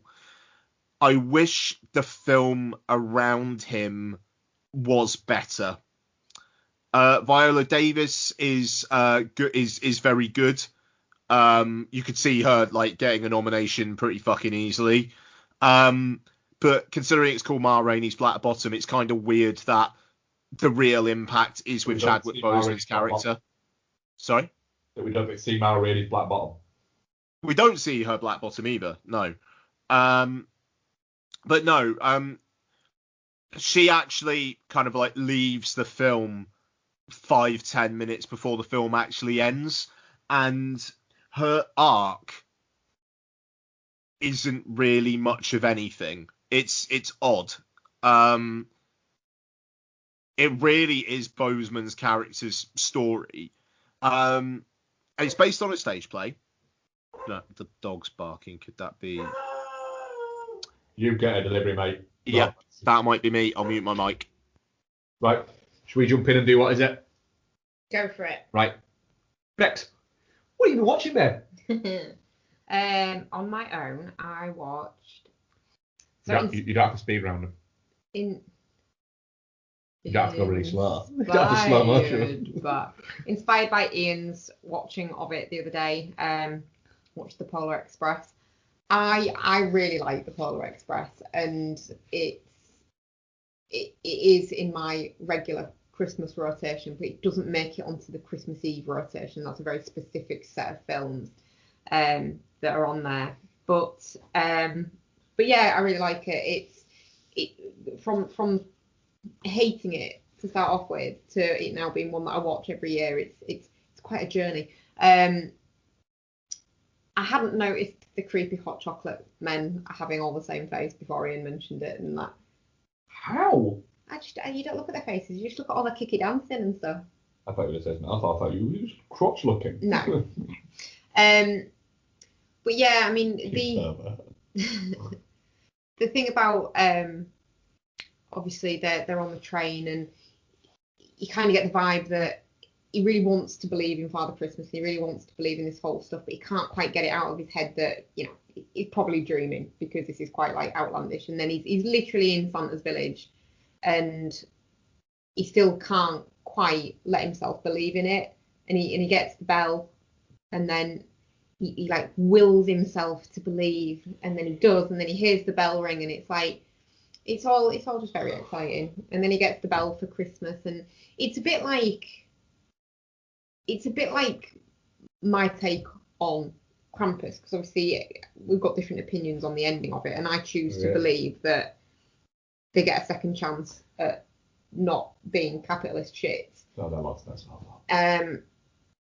And like when he's saying about the bell in the narration at the end, and gradually over the years, all of my friends stopped being able to hear it, and so did my little sister, but I could always hear the bell and stuff like that. And it's just like, that dude's got the true spirit of Christmas in his heart, and I like that.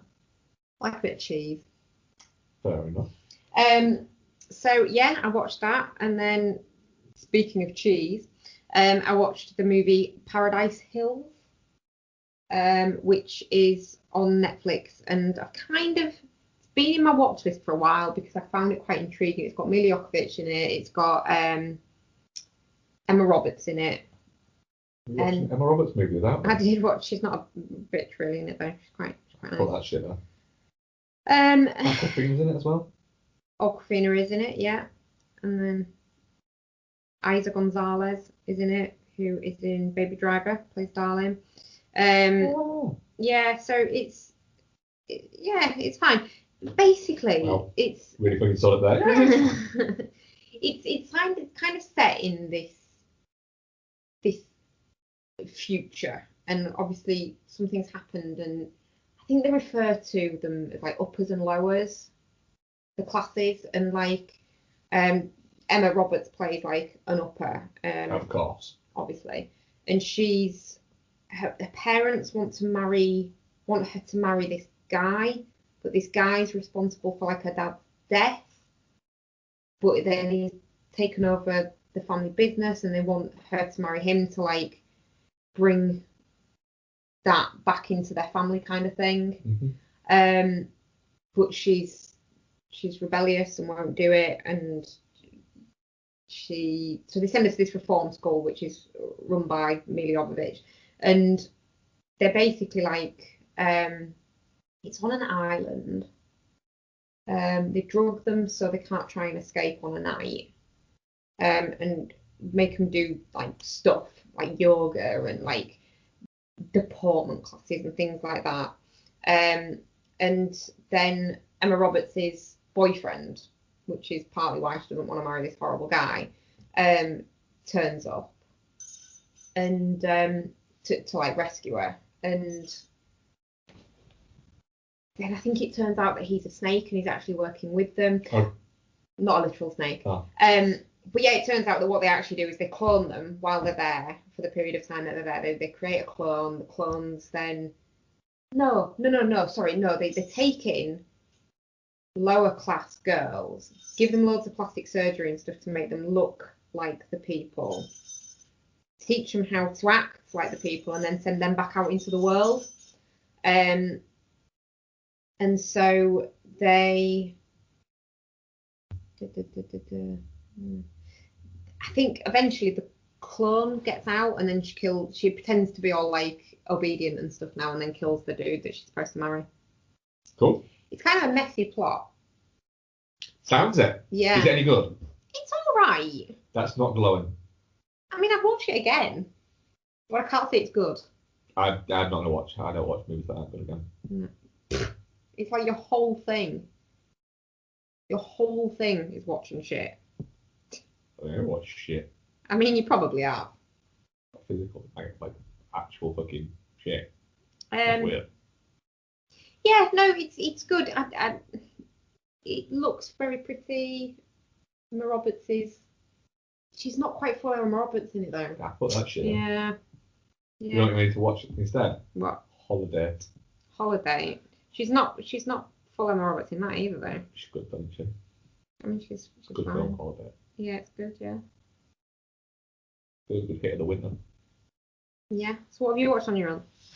I think I've watched that on my own. Lazy bitch. I know, I'm a piece of shit, aren't I? No, I've not. I've been back at fucking work, now. All right, you went on for the what is it? So sorry, patrons. You got me and Ian chatting about what is it. What do you think of Fight Club? It's good, isn't it? What do you think of a rewatch of it? I think it's one of those films that it gets better each time I watch it. Yeah. I appreciate it more. It's very clever. It's probably not. Well, I don't know. I was going to say it's probably not as clever as it thought it was at the time, but I think it probably is. But I think it's just when you've seen it as many times as we have, it kind of all the way through. But then you get to look for stuff like, does anyone ever refer to him by his name? No, they don't. No. And like the bit where they bring the car and it's like, oh, Mr. Durden, and he just assumes he's talking to Brad Pitt and gets in, and it's like, but he was actually talking to him. Yeah. So yeah, it's good. It's very good. Cool. It's made me want to make soap. I would like to make soap as well. So we watched together. We'll save one so that Ian can hear us talk about it. I'm here. I'm here now. I'm just opening up a bottle of wine because I'm gonna see what wine does to me at the moment. Did you want to continue yours then, and we'll get to the ones we watched together? Yeah, can do. Yeah. So with so it is Chadwick Boseman's story, but it's very, very, very, very theatrical. And I mean, I know One Night in Miami was like based on a stage play as well, but the conversation feels natural. It feels free flowing in that. And this does have moments of that, but there's something that happens at the end, which is so, in speech marks, theatrical, that it was just like, okay then. And it feels like if you saw that on stage, it would be like one of those, like, I don't want to spoil anything. It feels very at home on stage. I'm assuming you guys will probably watch it in the next couple of weeks once it's on Netflix. Yeah, we will do. Yeah, so we'll catch up on it then. But what I would say, it's very, very brief. It's only just over an hour and a half long, and I think it's probably about 85 before credits. I have a question regarding that. Yeah, go on. Is the runtime just because it's a tightly made film, or is the runtime because there's only enough story to fill that amount of runtime? Yeah, I mean, there's probably only really enough story to fill out that runtime, to be honest. Even though, well, I mean, I say that. I do wonder what the play is actually like, because there are threads here which feel undercooked. There's a character there's a female character who is probably the only other woman that's actually in the film, and why she's there, it's a little bit baffling, and I wonder whether the play further brought her character to life a bit, and she's really only there for kind of like one purpose, which is to be ogled over by a couple of characters. And your wine sounds good, Ian. This wine is so nice. 19 Crimes. It's yeah, it's a red. Yeah, it's bloody gorgeous. This is. I'm just gonna let it breathe for a couple of minutes, and I'll enjoy this. I can't taste wine unless it's mulled. Oh really? Yeah. Makes me feel weird. No. I like me a bit of red wine, and to be honest, I'm kind of thinking it's more medicinal than anything else at the moment. But it's 14% as well. Like it's quite a heavy hitter. Quite a spicy meatball. Yeah, it is. It is. Spicy meatball was right. Nice. So yeah, Ma Rainey's Black Bottom. I was disappointed. I see it getting a couple of acting noms and nothing else. And that's kind of what it deserves, if I'm honest. Okay, I watched the first two Godfathers. Nice. First time in a long while for the Godfather films for me. In preparation for the Godfather Coda : The Death of Michael Corleone. Godfather 1, just in and out, all timer. Obviously, I don't think I'm telling anybody that anything they don't know. I remember writing something, I think, for Eat Sleep Live Film about like the greatest last shots in cinema, and I think The Godfather is a contender. The door shutting on Kay and the look on her face is incredible. I mean, that fucking scene where Michael kills Salazzo and the police chief, like incredible. Like the train in the background and just the look on Michael's face. It's chef's kiss shit. That is. I mean, it's one of the greats of American cinema and fully deserves that. I'm dreading there being a part 4 because I think it's coming. I have a feeling that you could be right there. I think, there is a reason why Paramount funded Coda. Yeah. Godfather Part 2. It's interesting, this, because the first two and a bit hours before the intermission, it was like, this is great. I'm really fucking enjoying this. But the Hyman Roth stuff, and like the trip to Cuba and whatnot, it almost feels a bit like it's a bit too much plot, not enough character here. Like, what exactly is going on? Because like the Robert De Niro stuff is all fantastic, and then it cuts back to Al Pacino, and it's very plotty. But then as soon as the intermission happens, and then after that, the color palette changes. It's suddenly really cold and sparse, and there's barely any like scenes with crowds, and like the one that there is in the courtroom where it's basically like Michael having to defend himself. It's not like a positive situation. It's just suddenly like all the parties and all that kind of stuff. You know, there's a bit of a turn with the New Year in Cuba where everything in Cuba is going to shit. And then that last hour or so is just like gobsmacking stuff. You know, it just... The idea, I think, with that is it's supposed to mirror psychologically how everything's starting to affect Michael. Yeah, exactly. And it works beautifully. And I mean, like Fredo, like John Cazale is doing some otherworldly shit, and I love how the seeds are planted pretty late on in The Godfather, where he is kind of on Mo Green's side, and Michael's like, don't ever take sides against the family again, you know, and then it almost just kind of like sets up the inferiority complex in Fredo that then kind of builds and manifests. And, you know, at the end, like Fredo's basically admitted, yeah, all right, I'm nothing without my family. And he just wants to go fishing with his nephew. Yeah. That's all he wants to do. You know, it's, you know, he's got all the fucking pomp and excess of the start with Fredo. It's all gone. He just wants to spend, you know, he's on that fucking chaise lounge or whatever it is by himself, you know, like he wants to go fishing with his nephew, and then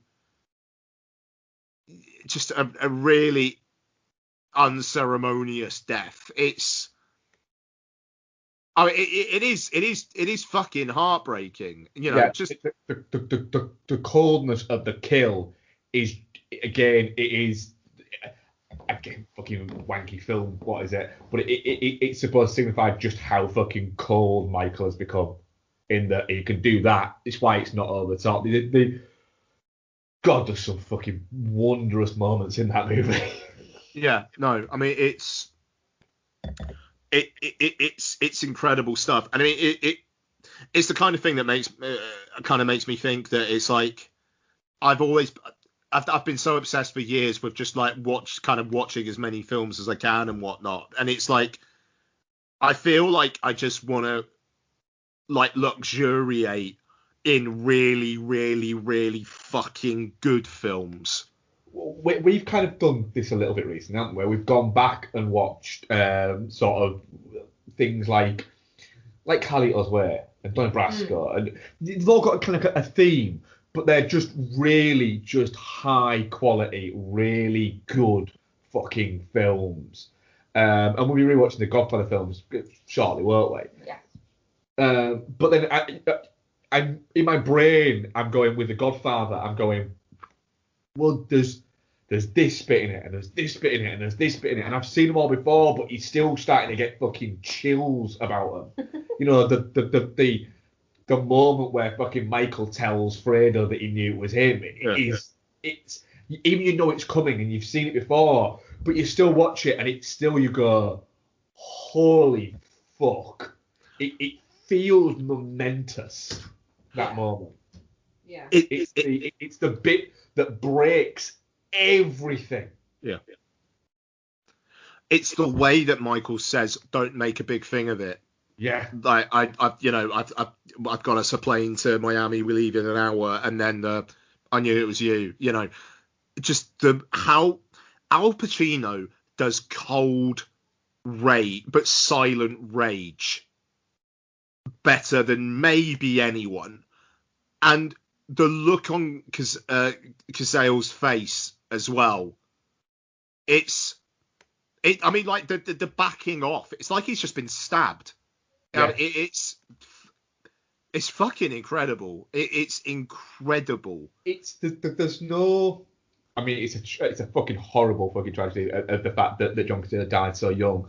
But it's no coincidence that every film John Cazale made, and great, it's not that many, but still, every film John Cazale made was nominated for Best Picture. Yeah, it's fucking crazy. And you look at it and go, you know, there's an argument that suggests that they all should have won as well. It's incredible that man's short body work. In terms of for actors, if you were to look at it, and I think a lot of this, like, directors, name me a better 3 or 4 5-string run. You'd be hard pressed to name a better 5-string run of any actor than The Godfather, The Godfather Part 2, Dog Day Afternoon, The Conversation, and fucking Day Hunter. I love Dog Day Afternoon. You know, when Dog Day Afternoon is the weakest film you made. Fucking hell. It's a great character study. No, but yeah, Dog Day Afternoon is a 5 out of 5 star either. Yeah. That's the point, isn't it? Yeah, there's not a single fucking 4.5 star movie there. It's insane. I want to rewatch that. We can rewatch that, can't we? Yeah, and the thing is, his character, in fact, fuck it, I'm going to rephrase it. His character in all of them is completely different, including the Godfather movies. He's the same character, yet he's completely, he grows with that character, and then he gets to be 2 different versions of him in one fucking movie. So I didn't mean to hijack you. No, it's great. And I mean, it speaks to the love for the films, you know. We'll talk about Coda next week. I started watching it earlier today. I'm about 45 minutes in. I will say it slightly bugs me that the Coppola restoration look is not mirrored in Coda.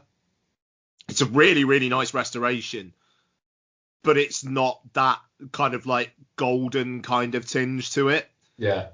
Which is, bothers me. But what they've done with, because like Coda is like 25 minutes shorter than the original cut of Part 3, flows nicely. Because there is fat to trim off that movie. Yeah. It starts, literally the first scene is Corleone speaking to the Vatican representative, or is it? He's not the Pope, is he? Or is he the Pope? It's Vatican representative. Yeah, he's like he's like a representative. So the christening scene's gone. Yeah. Oh, that's very interesting. Apparently the ending and the beginning are completely different. I was reading about it today. Ooh. I've tried not to read anything about it. Yeah, it's I know it's interesting.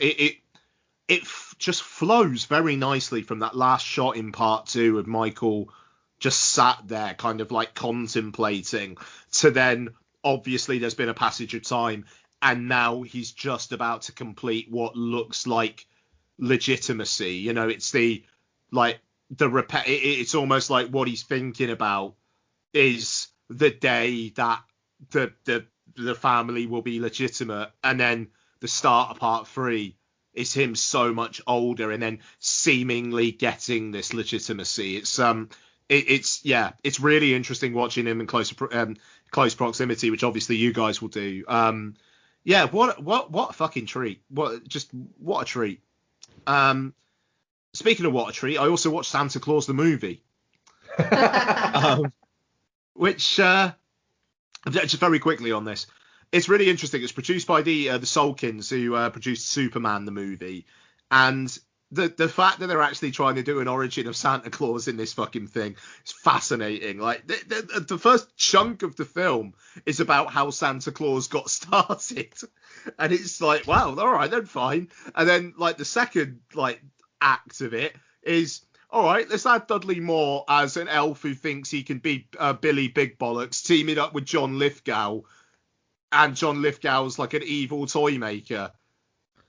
Why not? Why the fuck not? Yeah, I don't know. It's fun. Like Donna wanted to watch it. It was a bit of a classic in her household when she was a kid, and yeah, I mean I don't know. It's very, very big production value, and admire its ambition, and it's fun watching Dudley Moore and John Lithgow kind of like ham off against each other. It is. This movie was made in 1985 and cost $50 million. Yeah, sounds about right. I mean, it's got production value up the wazoo. It's quite something. But yeah, a long time since I've seen it. I might try and watch it over this festive period. Yeah, I was just thinking that because I never liked it as a kid. I didn't get on it, but like I say, it's probably been near 30 years since I've seen it. It's interesting just watching them go, we'll do for Santa Claus what we did for Superman, you know, and it's this $3.99 on iTunes. That might be a good one, yeah. You know, so there you go. But yeah, that's it for me. Cool. Well, the other ones that we watched, we watched U-Turn, didn't we? We did. I've been nagging to watch this film for months, haven't I? Nice. And then I fell asleep halfway through it. Yeah. Like a mug. Yeah. I did. I watched it all. It's fucking great as U-Turn. It's very good. I'd forgotten how small it was. Yeah. In terms of scope and setting, it's very much, it's all basically one location. It's hard watching a movie that where John Voight turns up and you go, "Fuck you, you prick," at him. It's a lot of fun. It's very disposable. It's a bit all over the place. It's almost the same story as Red Rock West that we watched for the week, but not as good as Red Rock West. And it is Stone trying to do that. It's Oliver Stone doing his less prestige-y bits and his more zany bits. Yeah. Which I quite liked, but Red Rock West is the better film. I can see why it's not maybe as lauded as some of his other films. Yeah. We'll say. Oh, yeah. It's closer to something like Savages than it is to Salvador. Coming from somebody who likes Savages and owns Savages on iTunes. Yeah, you really do actually. Yes. Let's not get into that Mark's a fucking idiot conversation. I think that happens at least once a week, Mark. We also rewatched a Christmas movie, didn't we? What's a Christmas movie? Yeah. Yeah. Yeah, we did. So what did we watch, Bex? Well, we rewatched Pottersville with Michael Shannon and Judy Gray. So for anybody who has either forgotten that Pottersville exists or doesn't know what Pottersville is. It's a Christmas movie, like Becky says, starring Michael Shannon, Judy Greer, Ron Perlman, Christina Hendricks, Ian McShane, and Thomas Lennon. And I promise you, the synopsis I'm about to give, I am not making up. It's set in Pottstown, which is like a Pottersville, sorry, like a fictional town that is down on its luck, isn't it? And Mike Shannon plays Maynard Gregor, who runs the general store, and he's just an all-round nice guy. And his shop assistant he has working in the store with him, played by Judy Greer. And one day he goes home just to surprise his wife, doesn't he? With some elk steaks that he's bought off Ian McShane's trapper. So he goes home just to plant some elk steaks and just be a bit spontaneous. And what does he run into? He runs into Christina Hendricks dressed as a bunny. Judy Greer would never. Judy Greer dressed as a bunny, you say? No. Christina Hendricks dressed as a bunny, but not like a Playboy bunny, literal fucking furry bunny. And Ron Perlman dressed as a wolf, but everyone thinks he's dressed as a squirrel.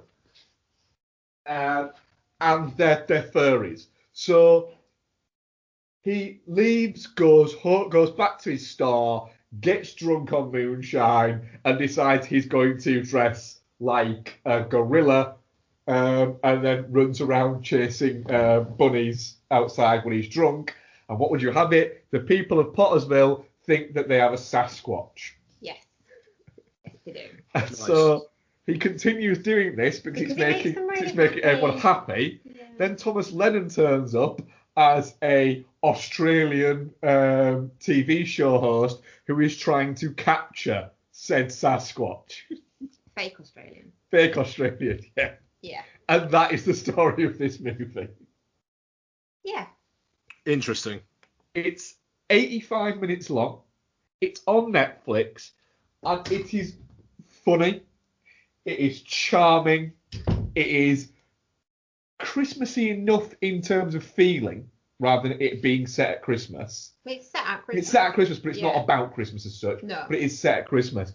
But it has so many nods to so many different Christmas movies that it's a really nice film to watch, isn't it? It's got an It's a Wonderful Life ending, hasn't it, as well? It's got its wonderful life ending. There's some action in there. There's fun in there. There's Michael Shannon just being Michael Shannon. There's Ron Perlman just baffled at the fact that people keep thinking that he's a squirrel. Doesn't work as a wolf. Doesn't work as a squirrel. It's a wolf, clearly. Oh yeah. I really enjoyed it, and it's one that I think we're going to watch pretty much every year. Don't we watch it last year, but we watched it the year before, didn't we? Yeah. Yeah. So, It's a definite recommend, to be fair. It is definitely a recommend. If you don't like it, it's because you don't like Joy. Fair play. And another film where I would say if you don't like it, you don't like Joy. Yeah. Yeah. Would you agree with me on this, Becky? Yeah, why not? Why not? You don't believe in love if you don't like this. No, you don't believe in love or romance. Yeah. Or butt plugs. We finished off the 50 Shades trilogy, didn't we? Yeah, we Fucking did. sweet. Good job. Good job. There's a lot more sex in this one than there is in either of the others. Do you know why? Because they love each Because other. James Foley wants to have fun with this movie. James Foley doesn't want you to question anything in this movie. He wants you to be sat in the cinema going, God, I wish I'd watched this at home and I could jerk off. That is what this movie is. It's love and it's jerking off. It's brilliant and I adore it and it is wonderful. And the fact that it has the absolute fucking brass fucking balls, literally, to go, we're going to give you a montage of their best ever clips. And if you don't little bit, tear up and just start clapping to yourself in your brain, damn sorry you don't have a soul. Dead inside. The dead inside. I absolutely, without fucking any hint of fucking of sort of smart arsery or anything, I love these movies. And I think this is the best one. Yeah. It's unashamedly fun. Yeah, it is. Yeah. And like they're nicer to each other in this one than they are in either. There's like you really believe in their relationship as Yeah. well. Yeah, they find the way to make it all work, and they're happy pretty much throughout it all. Yeah. Yeah. That moment of like the best of towards the end of this film reminds me of like the sheer fucking chutzpah of it. Reminds me of the end of Twilight Breaking Dawn Part 2, where they do the credits not just for the people in that film, but for the people in every single Twilight film. Just that, the fucking balls to just be like, we fucking love this. You, just admit it, you fucking love it as well, you slags. Here you go. Fucking celebrate. Let's get some tears. Yep. That's what he's doing. I'm back in a world where you could touch a stranger. I literally Sounds really bad. it does. Man. I literally high-fived a group of women at the end of this movie. That's how much I enjoyed it. You didn't come with me again, did you? No. I went to sit on my own again. So I was literally the lone male in a sea of women watching this movie. And again, another thing, cinema is for everybody. It's not just for certain people. And that fucking screening was filled. And I remember for this one, I was the only guy there. And it was great because the women in front of me enjoyed the shit out of it. And yeah, they're fucking great at these movies. And they look brilliant. Yeah, they do. Yeah, actually, to be fair on that one. Yeah. So yeah, that was it. But they are films that I will go to bat for without question. The first one's a bit ropey, but it's better for the second two existing. Yes. Yeah. But yeah, I will. When people go, when I mentioned that I watch these, and they'll go, oh really? I'm like, no, they're fucking brilliant. Just a little romantic at heart. I'm a little romantic at heart. Yeah. Yeah. I can touch whoever the fuck I want next week. You can, can't you? Kinda. Yeah. So on the Patreon show, didn't we? He's just gonna go around licking the best of Wales doorknobs. Yeah. Yeah. Yeah. Yeah. Something. That's all we have. I'm not really going to.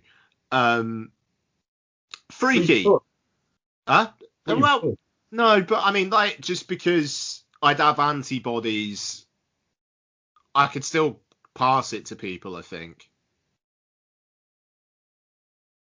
I think. I don't know. Anyway. Makes me feel a bit more comfortable about having Christmas with the in-laws, basically knowing that, fuck it, we've all had it. Yeah. And these two might not have, but clearly they can't get it. Yeah. Clearly Donna and Lottie are immune to COVID, so fuck it. No, anyway. So, Freaky. Fuck it, let's rub eyeballs. Yeah, quite. He stabbed me with this like weird old-looking dagger, but when he stabbed me, we both got hurt. What do you mean? Standing in ping is kind of rad. Millie, focus. Sorry? What? You both got hurt? Oh, yeah. So when he stabbed me, he instantly got a wound too, but in the exact same spot, the left shoulder. And then late last night, I kept hearing the dagger's name, like this weird, like whispering in my head, Ladola, Ladola. I think Ladola caused this. This is like 3 gallons of pee. This guy's bladder is huge. Is everything huge? Joshua. Well, you know this is the boys' room, right? She's got a dick in her hand and you're wearing Chanel No. 5. Think we're past labels. This is ridiculous. Freaky is written and directed by Christopher Landon and stars Catherine Newton, Vince Vaughn, and others. Story: it's Freaky Friday, but with a serial killer and a teenage girl. That's about all you need to know, really. Literally, that's it. Yeah, and that's that. I'm not just being piffy about it. That's the plot. Yeah. They were originally going to call it Freaky Friday the 13th, weren't they? Yeah. Such a shame they couldn't do that. But I will say, fucking made me howl with laughter when right at the opening it just says Wednesday the 11th. Beautiful. Fucking beautiful. Anyway, Mark, what do you think of Freaky?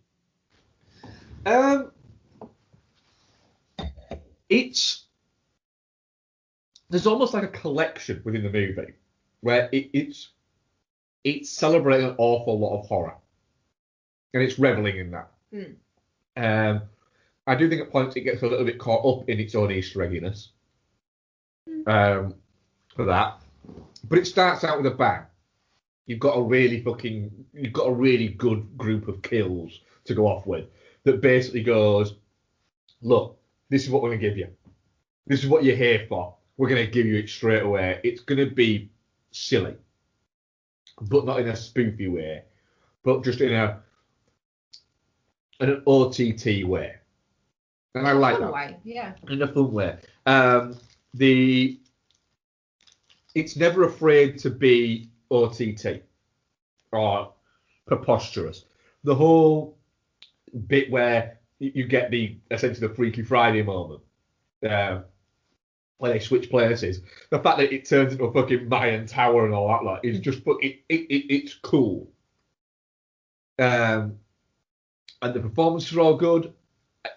I felt like it ended and it started again and it ended again. And I was a bit like, what? I don't get what's going on. And I think it felt a little bit like I was struggling to continue going with it at points. When it was up, it was really up. And then when it started to have to move from place to place, I was a bit like going, come on, let's go, like that. And I didn't really give a shit about the characters. I think that I found it a little bit hard to get on with, but the kills are really good. Vince Vaughn's fun in it. It didn't quite click with me enough. Okay. Yeah. Bex, thoughts? Yeah, I mean, I really liked it. It's really good fun. Seeing Vince Vaughn play a teenage girl and try to do the mannerisms and stuff like that, it gets it enough points for me for it to be just really funny. I will agree with you. It feels a touch insubstantial. Like if we're gonna sort of scale it on kind of Netflix horrors, it's more a Babysitter 2 than a Babysitter. Yeah. But still very good and very entertaining. I really enjoyed it, and I'll watch it again. But yeah, Vince Vaughn was absolutely the star of the show. He was really good playing Millie. I'll watch it again. I'm fascinated to hear what you thought. Yeah, I enjoyed it. I don't think it quite had the highs of the Happy Death Day films for me. No, it does it. I think Millie's arc, it's a little bit, when she's going, it's slow-mo and Vince Vaughn's just turned into her, and then she goes into school and suddenly she's looking sexy. My first thought was she looked like pretty fucking attractive beforehand. Like you said that, didn't you, Rex? Yeah. You said at the start of it, before like even the change, there was something about you said, let that girl doesn't already know she's fucking attractive. Yeah. Yeah, that whole kind of like you're a piece or whatever it is, yeah. You know. Yeah. Even though I mean like the fact that's used in the last line I thought was ace. Yes. You know, I mean like that was a great last line. But the thing is, with Happy Death Day, Jessica Roth's arc is brilliant. It's like the key to that film.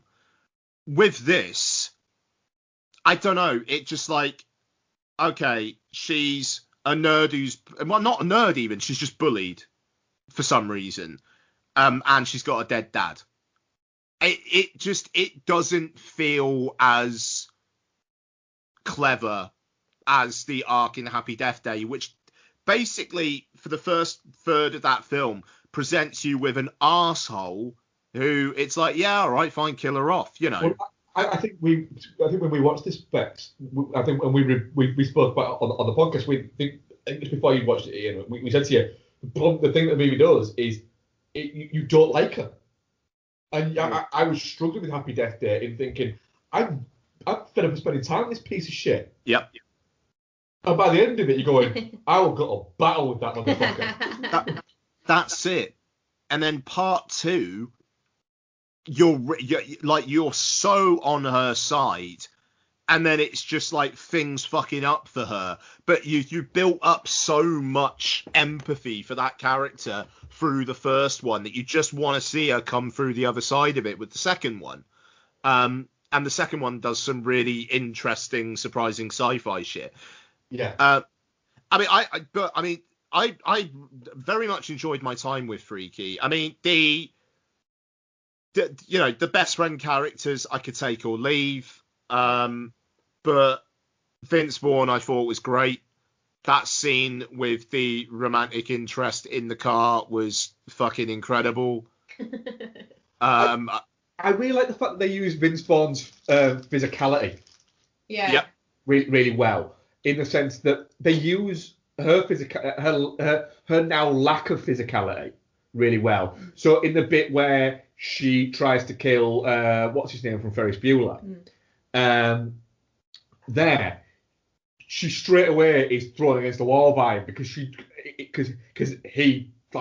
no longer has that physicality anymore. Whereas Vince Vaughn as Millie is unaware of the physicality that she now possesses. Yeah. And so he's just fucking throwing her friends around, or throwing the love interest around, or throwing herself around, like that bit where she just like chucks herself through the wall to get at to like basically shortcut and get at that guy, but as Vince Vaughn, like it's clever shit. It is, but then also, I mean, like I said, even saying that, you've got the nods to Scream at the beginning. Yeah. And then, you could literally sit there and try and tick off, and I bet there's loads that we missed. I picked up one from Scream. There's the Burning one in there. There's obviously Friday the 13th. There's a very good Candyman one in there. Once one puts a hook through a wall. And then pulls the wall out, but the wall's covered in the fake wall's covered in graffiti. And so it's a clear Candyman reference. Yeah. And also, it's nasty. Oh, like, in the best way. Yeah. But it revels in its grimness, like, for instance, the Friday the 13th sequels do. Like, that wine bottle kill is incredible.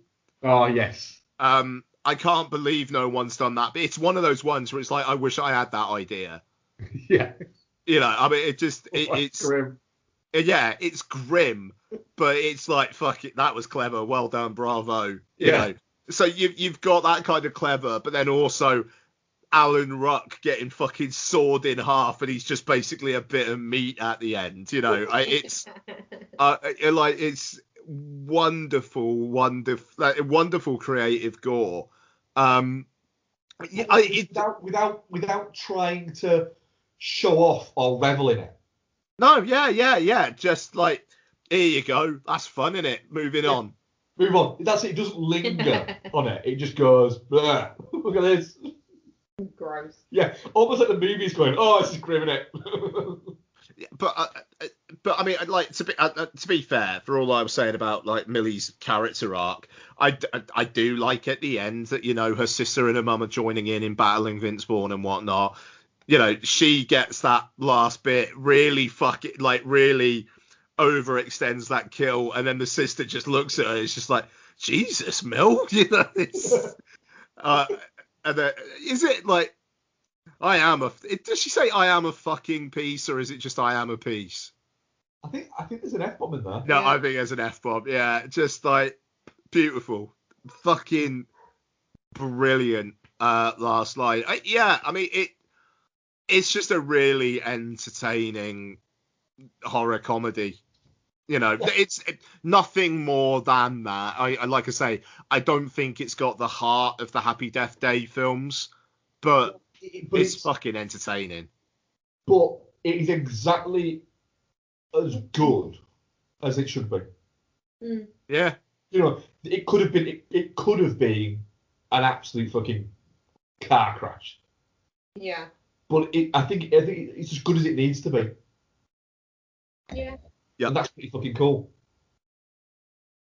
Yeah, it's just funny. Do you know what? I'm a sucker for horror comedies. Yeah. Like they get plenty of rewatch value. They stay funny. They stay a bit grim. The grimmer the better, actually, because the grossness played off against the comedy works so well. Yeah, and I will absolutely watch it again. You know, if in a year's time you go, oh, I think watching Freaky tonight. I'm like, you know what? Yeah, fine. I'm down with that. Down. I'm down with that. Yeah. I'll diarise it. All right. 1 year from today. Yeah. All right. Okay. Okay, I'll do that. Nice. Not shit from me. Yeah, same. Definitely not shit. Me too. I'll tell you what our audience thinks so I can find my phone. Definitely not shit. Audience poll, 75%. Touching cloth, 25%. Shit, 0%. And Geostorm, 0%. I mean, we can math, Mark. I mean, I can't. No. Questions? We have one. Okay. Okay. Okay. Rick Kidd, at Rick J. Kidd. How many and which ones of the current crop of highly rated directors will be remembered 50 years into the future, like Hitchcock, etc., and which ones will fade into history? I'm getting in early with Nolan. Oh, it's like, we all can't fucking agree. We've each got to have one. Yeah, because then he'll be all like, oh, your answer is shit. Fuck you. Ian, what do you think? Ian. Maybe he's checking off his supermarket shop. It might be him. You're back. He's gone again. Am I? Yeah. I don't know where I cut off there, but I just said none of them will be remembered. What, 'cause film's dead? The thing is, there's some that you'd be tempted to go, what about this guy? Then you think, they've been around for 30 years, so that doesn't count. Are we doing filmmakers or directors? Oh, that's interesting. What do you mean there? Bloom has had a massive impact on cinema. So. Oh, I like that point. Yeah.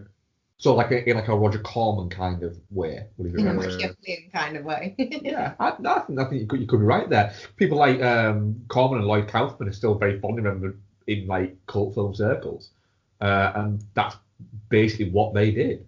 Is what Jason Blum's doing now.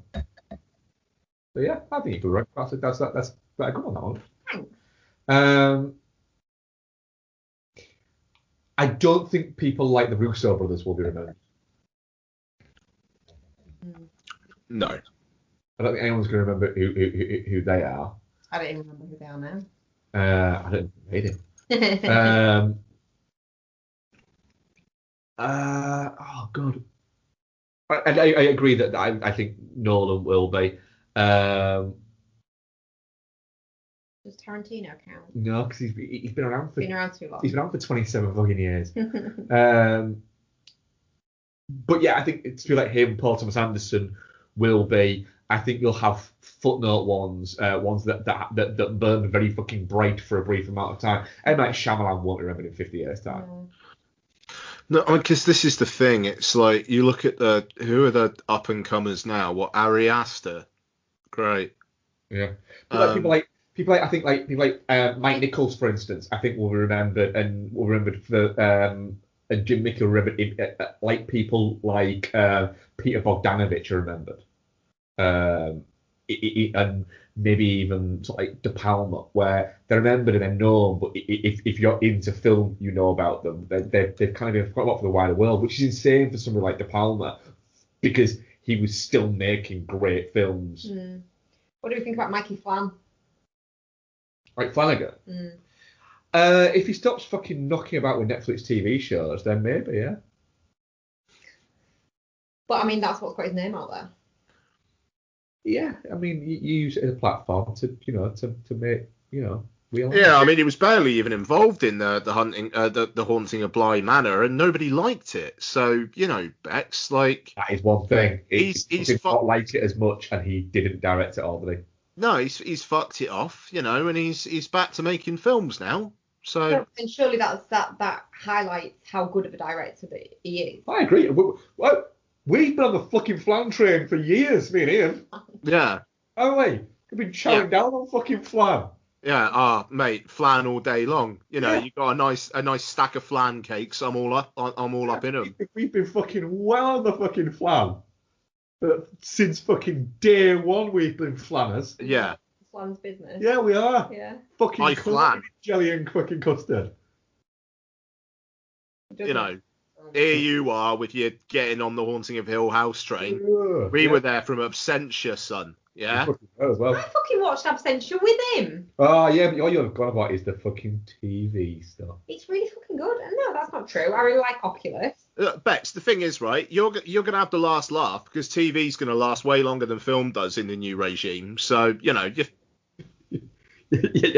there going, Matt, watch this. I'm going, no! I'm going to sit here and watch Oculus for the 15th time this week. He's doing Revival, isn't he, as well, which is another Stephen King one, so that should be good. Film? Yeah. Woo! Whereas, well, to give an example there,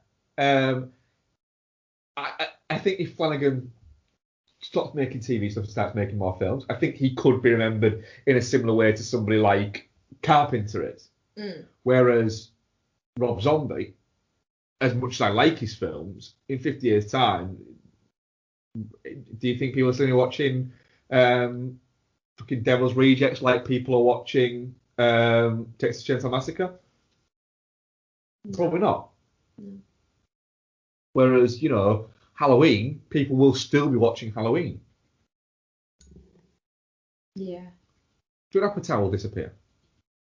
I hope so. But he's made some good movies. Apatow's a fascinating example, though, because it seems like he wanted the kind of career that James L. Brooks had. But, he just hasn't really been able to do it, I mean, you look at a film like This Is 40, which is less than 10 years old, and there is no fucking way on earth any studio would ever give him the money for that now. No. And the problem is, we rewatched Knocked Up last year, and I've hovered over rewatching This Is 40. I actually didn't like it. I wanted to give it another go. But then I'm looking at it going, it's 2.25 hours long. 2.25 hours long. I mean, and you say he's made some good films. Not really. But I really liked King of Staten Island. I mean, 40-Year-Old Virgin's funny. Yeah. That's a fucking funny film. All the way through. Knocked Up. So, Knocked Up's pretty fine. good. 40-Year-Old Virgin's fine. They're not. So here's one for you then. What's his name? Who did Birdman? Inarritu, isn't it? Yeah. Right. So I'm right in thinking he's won 4 Academy Awards, but has won 2. But were back-to-back directors, didn't he? Yes. Right. Do you think he's remembered in, 50 years' time? I mean, that's a good point, because The Revenant is basically the pub trivia question for what film did Leonardo DiCaprio win his Oscar for. Right. So do you reckon he's remembered in 50 right. years' time? No. Is Guillermo del Toro going to be remembered in 50 years' time? Yeah. He is. Yeah, but Guillermo del Toro's been around for a long time as well. I think he has and he hasn't.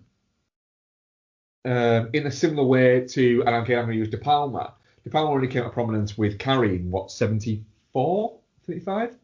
But he'd been making films for over a decade. He fucking The Wedding Party, the first movie that De Niro was in, didn't get an actual kind of release until 1967, but it was made in 1963. Greetings was made in 1968. It didn't come out until 1971. Saying year names at me. Showing off your nerdiness. I'm not sure if I'm... God. But yeah, I don't know. I think maybe the problem is we had a gap in the noughties where the auteurs were no longer cool. And it was the effects were cool. Yeah. And that's it kind of it had a bit of a bump, and so you lost that. And the movies like the mid-90s, you had the early 90s, stuff like that. Roland Emmerich was being given 200 fucking million to make movies. Don't know. I like Roland Emmerich movies. Is Roland Emmerich remembered in fucking 50 years time? Christ no. You haven't mentioned any women. Yeah. Catherine Bigelow will be, but she's been making movies since what, 1987? What was her last movie? Detroit. Detroit. Yeah. Yeah.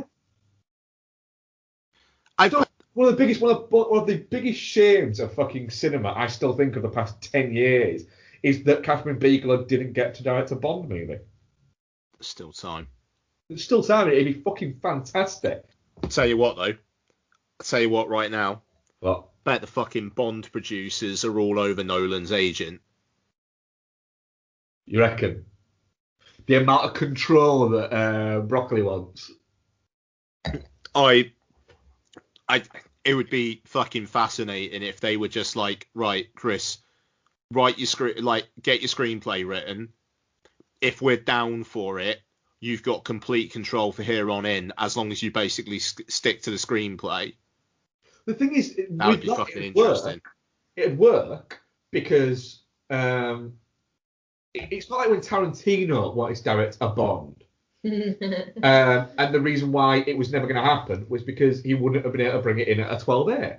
And even he admits that he wouldn't have been able to bring it in at a 12A.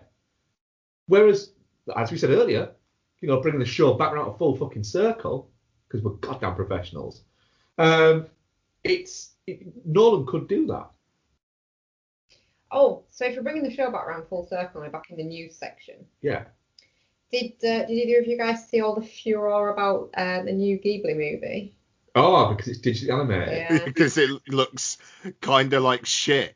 Yeah. Yeah, it doesn't look great, does it? It's a fuck. It's Goro Miyazaki as well. What a prick. He needs to be Goro Miyazaki. His dad needs to give him a good fucking backhand. That's what needs to happen.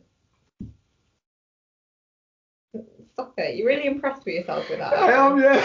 I quite liked it. There's a filmmaker we're missing, by the way. There's one we are just completely fucking missing. That people who are listening right now are sat in office buildings or on Zoom calls with one earphone in, pretending to fucking pay attention, and we're just going and shouting out a name that we're going, they're just completely fucking missing. Yeah. If Ava DuVernay can make a film as good as it seems like everybody thinks her films are as good as... So you mean she can make a good film? I didn't say that. I did. But I'd fucking love it if she could just make a film that is just an absolute unmitigated 5 out of 5 banger. Because it just seems... Because I want to like Ava DuVernay, because everybody likes her. And I haven't seen the 13th, which is probably the answer. But... Oh, God, just A Wrinkle in Time. You watch that and go, that's the person that you're saying should be directing all these things that come up. The person who directed that. It is a look at your God moment. Without question, that movie. Yeah, but I mean, it is though. It is. Have you seen Selma? Yeah, I like Selma. I think Selma is a good film. But Ian, Selma is a good film in the fact that it's an important story that needs to be told, and that maybe should be a good movie. But don't you think it maybe should have been a bit better? Well, yeah. But not like in the hands of a different director or anything like that. It's just I was watching it going, I think you should be better. You're good, but I do think you should be a little bit better. Does Steve McQueen get remembered in 50 years' time? I'd like to fucking think so. I think he does. Steve McQueen off of Once Upon a Time in Hollywood? No. Steve McQueen, the director. Oh. He does, but I don't think he gets remembered for any of the films he's made so far. Oh, If that makes sense. Ooh. I know. I was hoping nobody would call me out on that. Thank you, Vex. In the sense that, Sorry. Hungary is That's fantastic, but nobody talks about it anymore. Mm. Shame, fantastic, but nobody talks about it anymore. 12 Years a Slave, I think people have genuinely forgotten it exists. And Widows, people didn't even talk about it last year when it was out. The more I think about Widows, the more I dislike it. The more I like it, the more I think about it. You just said things the wrong way around then. No. What? The more I like it, the more I think about it. I'm fine with that. I'm going to stick to that, right? But I do think that he's going to do something. They're all brilliant movies. And the Small Axe films that we've watched so far, we'll be talking about more next week, have been great. But I do think that he's going to do something very soon that is like, holy fuck. Can I just back onto Ava DuVernay a second? I know you haven't because you're a monster. But Ian, have you watched that When They See Us on Netflix? Because that's supposed to be really good. No, I haven't. That's the thing. It's like I'm saying all this about Ava DuVernay. I've not watched all of her stuff. My only thing is A Wrinkle in Time is such a fucking wet fart of a film. I mean, that film is astoundingly awful. Yeah, it is. Yeah. And like the fact that that person could ever make something good, like it baffles me. But I I'm sure people are a bit ticked off. Like I do need to watch more of her stuff. But Selma was good. It was good. It felt like for a while there, if you had a bad word to say about Selma on film Twitter, you would instantly be banned from the internet. I've not seen it. Selma, it's good. It's good. But you are watching it and it finishes and you go, I thought you'd be better. Right. Have we got any other questions? I've just looked at how long we've been recording. You guys need to fucking eat. And that was our only question this week. Okay, Thanks, cool. Rick. Thanks, Rick. Thank you, Rick. So, coming up on next week's show, we've got Ryan Murphy's The Prom, which reaction to that is all over the shop. So, I'm actually more intrigued than I thought I was going to be. We shall see. We'll also be covering the 3 remaining Small Axe films. So that's Red, White and Blue, Alex Wheatle, and I believe the last one is called Education. And we'll also be covering, as we discussed earlier on, The Godfather, Coda, The Death of Michael Corleone. We are podsyndicate.com. Many shows on there. Give them all a listen. My head's not screwed on straight at the moment. I don't want to offend anyone by forgetting anyone, so I'll just say we are Pod Syndicate. Yeah, I think that's probably about it. I did all the other stuff earlier on, I think. Anything else? Anything I've forgotten or anything that anybody wants to say or forever hold your peace? Oh, good. I think we covered a mountain of content there. One really important question, Ian. Mm. How's your wine? It's lovely. Is it having its medicinal effect? Yeah, I mean, I'm feeling all right. Feeling mellow. Yeah, I'm feeling like one more glass and then that's beddy buys for me. So yeah. We're gonna eat fried chicken and watch The Crow. Oh, that sounds great. This is it. It's like we've had this Tesco delivery and I'm basically restricted by the confines of whatever is in the house now. Yeah. Oh.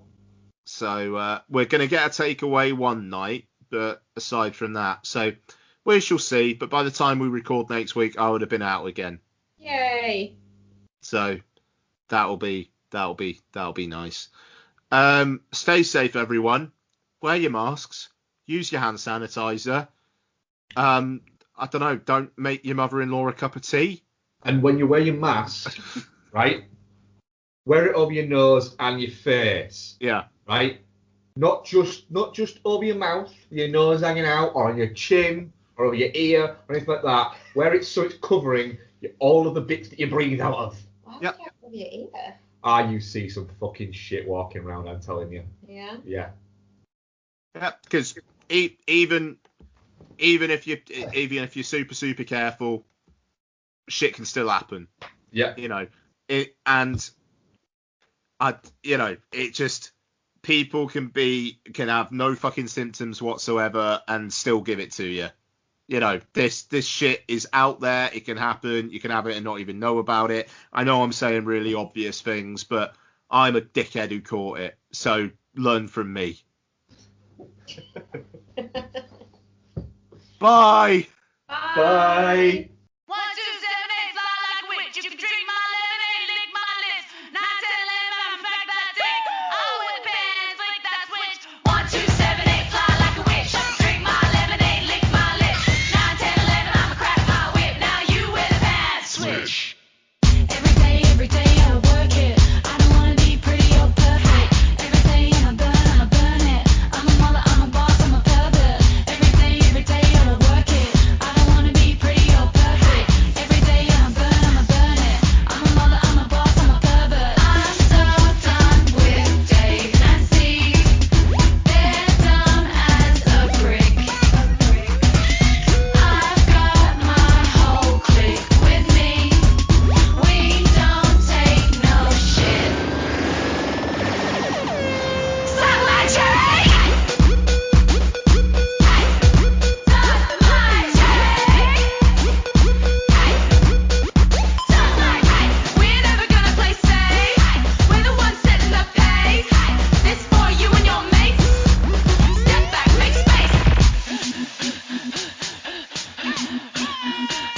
1, 2, 7, 8, fly like a witch. You can drink my lemonade, lick my lips. 9, 10, 11, I'ma crack my whip. Now you wear the pants, switch. Every day I work it. I don't wanna be pretty or perfect. Every day I'ma burn it. I'm a mother, I'm a boss, I'm a pervert. Every day I work it. I don't wanna be pretty or perfect. Every day I'ma burn it. I'm a mother, I'm a boss, I'm a pervert. I'm so done with Dave and Steve. They're dumb as a brick. I've got my whole clique with me. We don't take no shit. Suck my cherry! We're never gonna play safe. We're the ones setting the pace. This for you and your mates.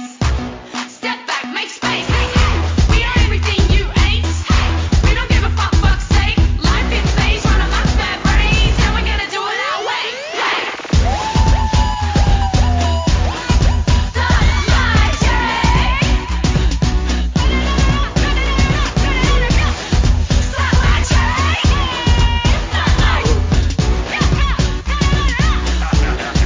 Suck my cherry!